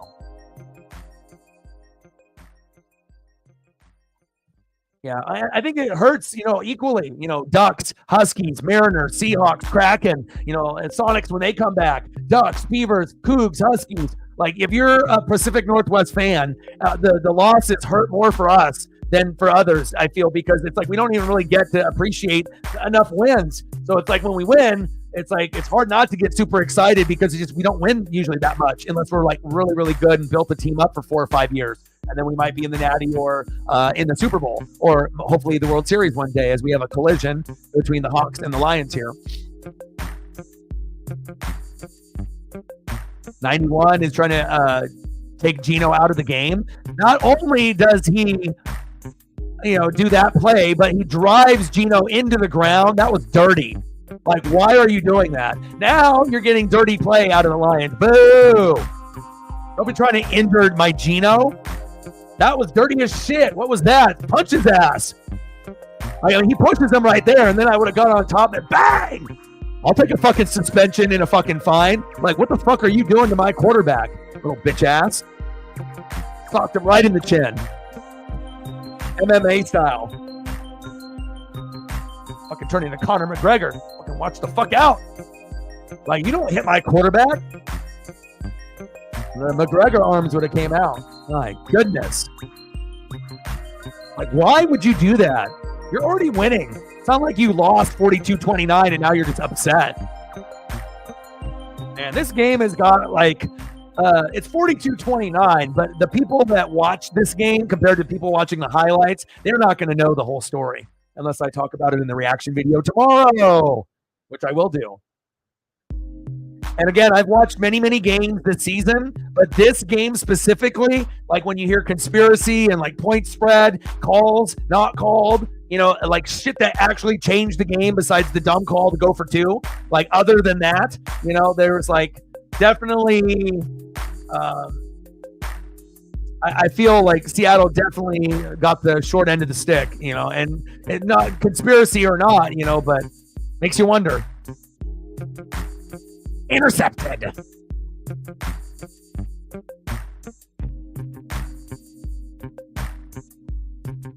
All right, let's go. Congratulations to the GOATs here. We got Shep, 150 to O-Dog, 125. Great job. Number one in the league. Megan's up 124.28 to 124.18 by 0.10. Oh, my. But the thing is if they go to Gibbs and Matt gets a big play out of Gibbs, then he wins. So it's not necessarily Megan won yet because it depends on what they do with the ball. But if they just kneel it, then yes, then Megan wins. But if they don't kneel it, right, and they run a play to Gibbs or Amon-Ra and they catch it, then that could be the winner. That could be the winner. Who wins? Is St. Brown and Gibbs even in? Like, wow. Crazy, down to the wire. It almost reminds me of like what me and Shep had to go through. Sarah beating Zini, great job getting your first win, 122.4 to 85.78, and Reflect with the 122-116 win over Double E, and then Chief with back-to-back wins against me and Captain Oreo. Boo! 124.92 to 92.1, and there's no more pain in fantasy than when you score 80 to 90 points. I'd rather just throw up than fucking score 80 or 90. Jared Goff, 18 for 18. And you know someone did a parlay, right? Oh, Jared Goff is going to go perfect and not have an incompletion and bet like $5 and now just won like $5 million. What's going on in sports, huh? 18 for 18. Gibbs and Montgomery have big games. No calls late. They go for the 2-point conversion, and if that's not bad enough and not getting it, then when they actually get a chance to come back in the game, then you just pull the rug right there. Couple calls, couple no calls. Really? Is this the NFL that I'm watching? And that is it. Well, the closest finish that we've had in the league since my 0.5. A 0.10. Megan with the dub. Wow.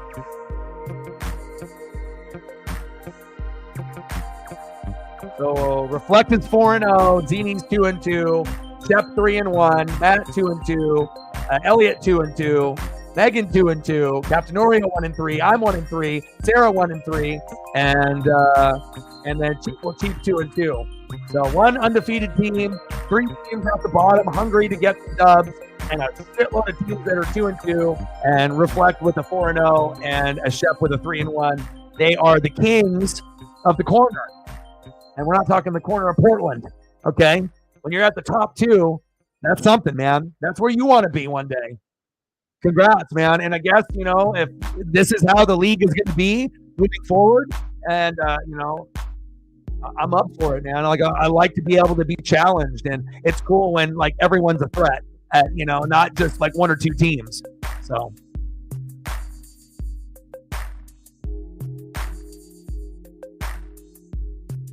yeah. But again, you know, all you guys that are 2-2 or better, Even if you lost today, you're 2-2. You're not me, Sarah, and Captain Oreo. It doesn't get any worse than us three, And obviously, we all got to that record by different reasons, whether it's bad lineups, injuries, whatever, right? But we'll see if any of the 1-3 teams can get to 3-3, and then if that happens, then then we might have a story to tell, But I don't know. It might end up just being a tough year for Sarah, Captain Oreo, and doggy dog. But we'll still be fighting like hell to make the playoffs because I know all of us want to get there. So you watch out, you 2-2s. You watch out, 3-1. You watch out, 4-0. We're coming at some point. I don't know when though. Sometime. It could happen. Could happen. I could end up losing the next, 3 games. I end up being what? 1-6? I don't know if there's a world that I would want to live in to be 1-6. Hopefully that doesn't get to that point. But again, everyone is a threat. So, I really do feel nervous. And normally I don't feel nervous. But again, it's like, if you don't have your strongest lineup, you're nervous. Because you just don't know if those guys are going to get you those big points like your main guys would, and not having consistency. That makes me scared. I always have to look for consistency. I don't look for the boom and the bust. Give me the consistency with the occasional boom, boom. Boom shakalaka. The extra boom, boom, boom, I have Darnold. So that might be my saving grace. So I'm going to start Darnold the rest of the year besides his bye, which is coming up. And then I just got to pray that Sam Darnold plays like Geno Smith 2 years ago, who I had, and like Baker Mayfield last year, which I had. So if that's the case, regardless if I have AR or Daniel Jones or I grab anybody else or I don't, that at least if he can play like that a good chunk of the rest of the way, maybe, scoring 20 points or more at quarterback is better than scoring 5 to 9. What do you think? Is 5 to 9 good at quarterback or is 20 good? I think I would rather score 20 a week at quarterback. So I want to have a chance against you guys, not just be like, oh, I scored 80, yay. I lost again. So, well, plus when everyone is gunning, for the title, like this shit means something. There will be some kind of prize at some point, and it's not only that, the glory, where you're going against people that really care, that want it, and some people aren't on that level yet. But if you've been in this league and seen how competitive it's been in 8 years, every champion, that's something, man. Like to be a champion in this fucking league, and especially if I haven't won in a few years, like you're doing a fantastic job, and it's going to make you smarter as a fan. Instead of just following one team, you start to follow other teams because your players, are there, and then it forces you to watch the highlights or watch the games and care, and then that gives you more intelligence, and then you're smarter, and then you end up knowing more. You don't have dumb opinions. Everything is like factual shit that you've watched and read. Smart dogs, all of you. Jerry.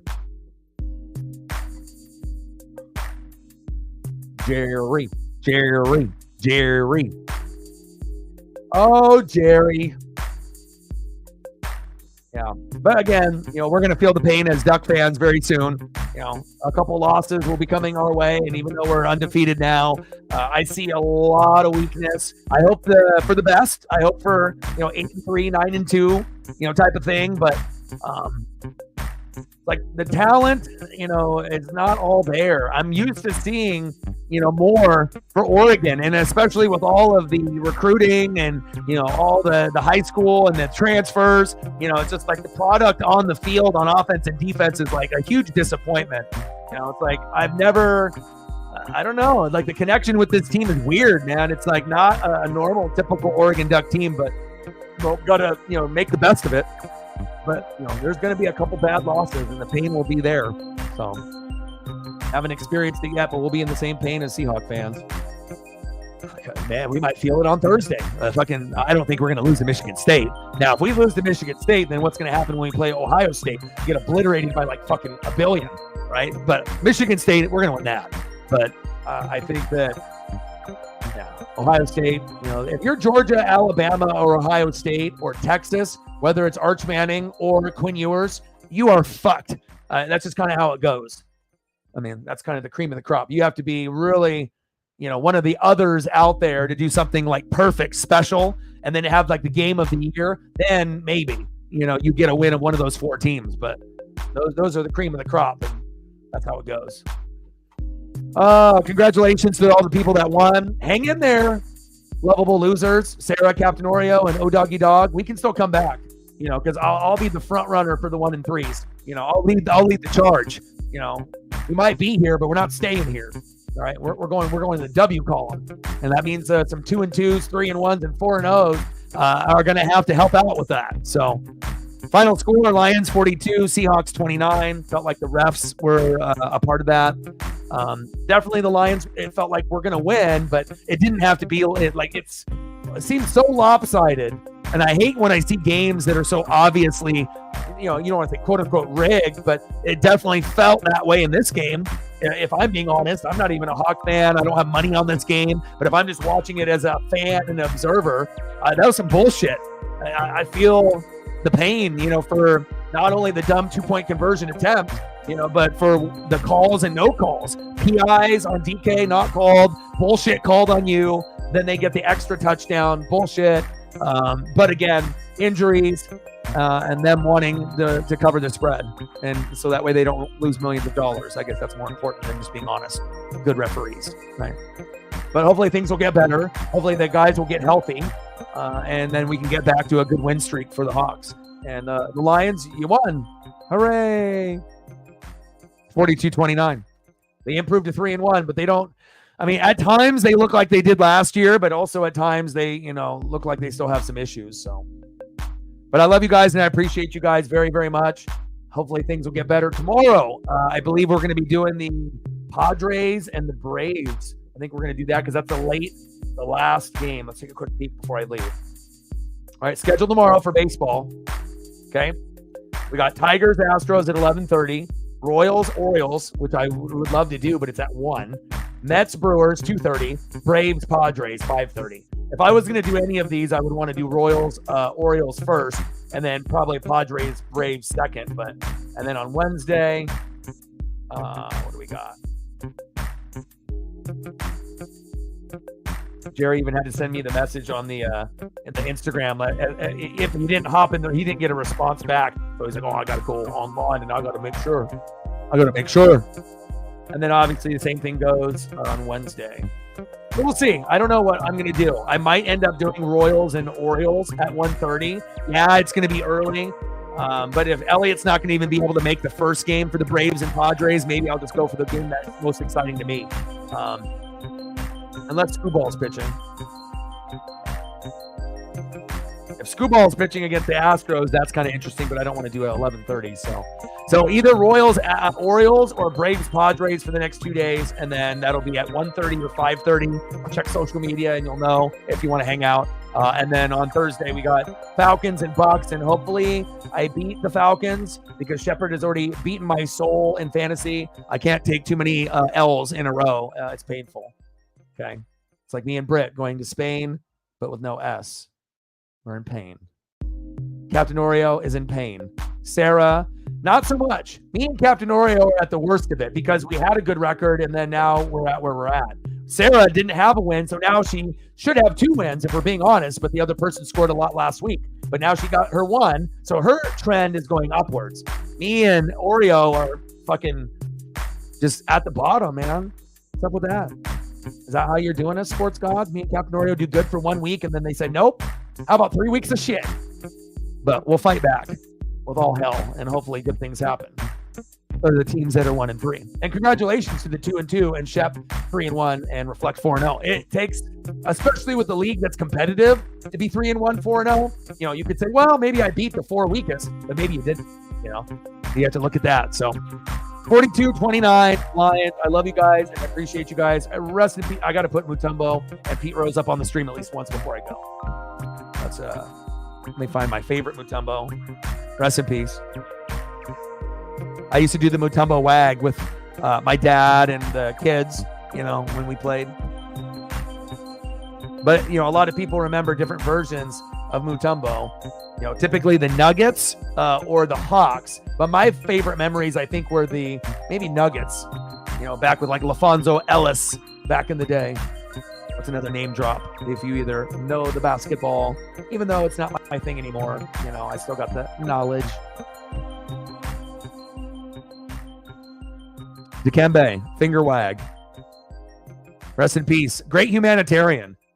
Going back to different countries in Africa, places that he had a connection with and places that maybe he didn't have as strong a connection with, but just wanted to make a difference with, water, clothes, food, just being like a good overall human being. It's kind of crazy where you actually hear a story about someone actually being an athlete or an actor or a singer or an actress and all this bad shit that goes on. And then you actually read about someone that passes that was like a fucking great human being. It's cool to recognize that. It's cool to recognize people for being good people, other than just being a basketball stud. Dikembe Mutombo. And then let's go with Pete Rose. We got to do that. And they will induct him in the Hall of Fame now because now he's obviously gone. It's like that's the punishment that we have to get. You just have to wait till he dies. And then you say, well, there you go. Number 1 in MLB hits, Charlie Hustle. You bet. So we're going to hold that against you. But now we let everyone do it, even people that are 5. All they got to do is have a bank account.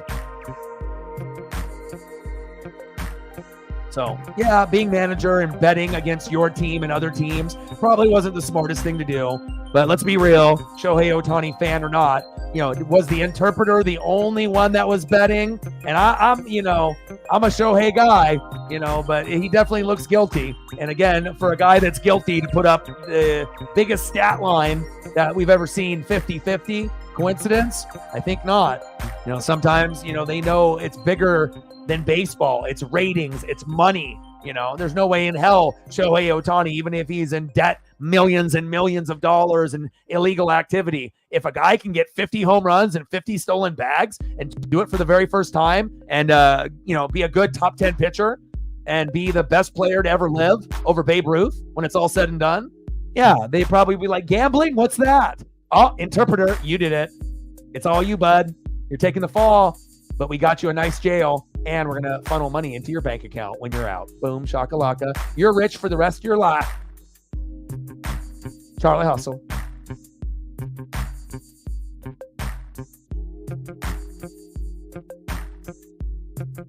Rest in peace. But hopefully they do the right thing and they put him in the Hall of Fame, because I feel compared to the people that did steroids, it's one thing that those guys don't get in. The Barry Bonds, the Mark McGuires, the Jose Cansecos, the Roger Clemens, the Rafael Palmeiros, but again, for the gambling, let him in,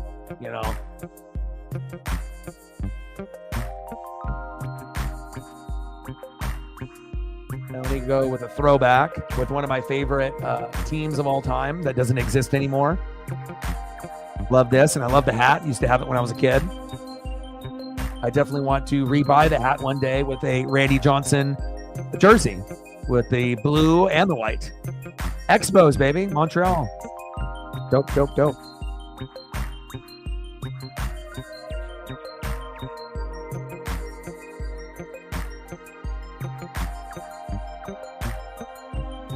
And then also, as a kid, I remember this version of Pete, collecting baseball cards, in the 80s and the early 90s.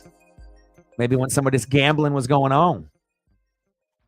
Starter jacket type of jump off. Just, man.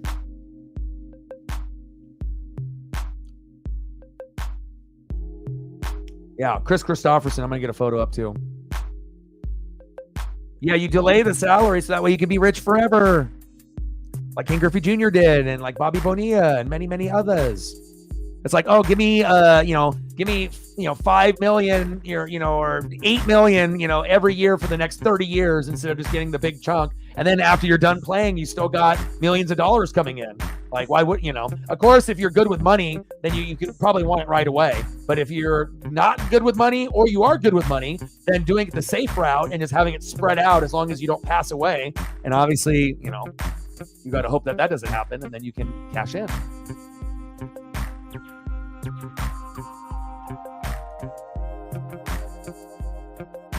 Yeah, I was actually talking about him earlier today, too. My family brought him up. But it didn't say anything like on, just said like more like natural causes. But you said that he had like the disease, right? That he was battling. They tried to make it like, oh, he just passed away of old age, but I thought that he had like a condition.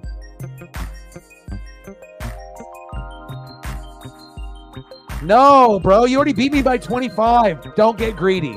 Okay, so what happens if you get greedy? Bye-bye, Saquon. Bye-bye, Jay Jetta. All I got to do is put in the call. Okay? Don't make me put in the call. The Lyme disease. Oh, it sucks. I get it. It's your birthday, and I want you to have the best birthday that you possibly can have.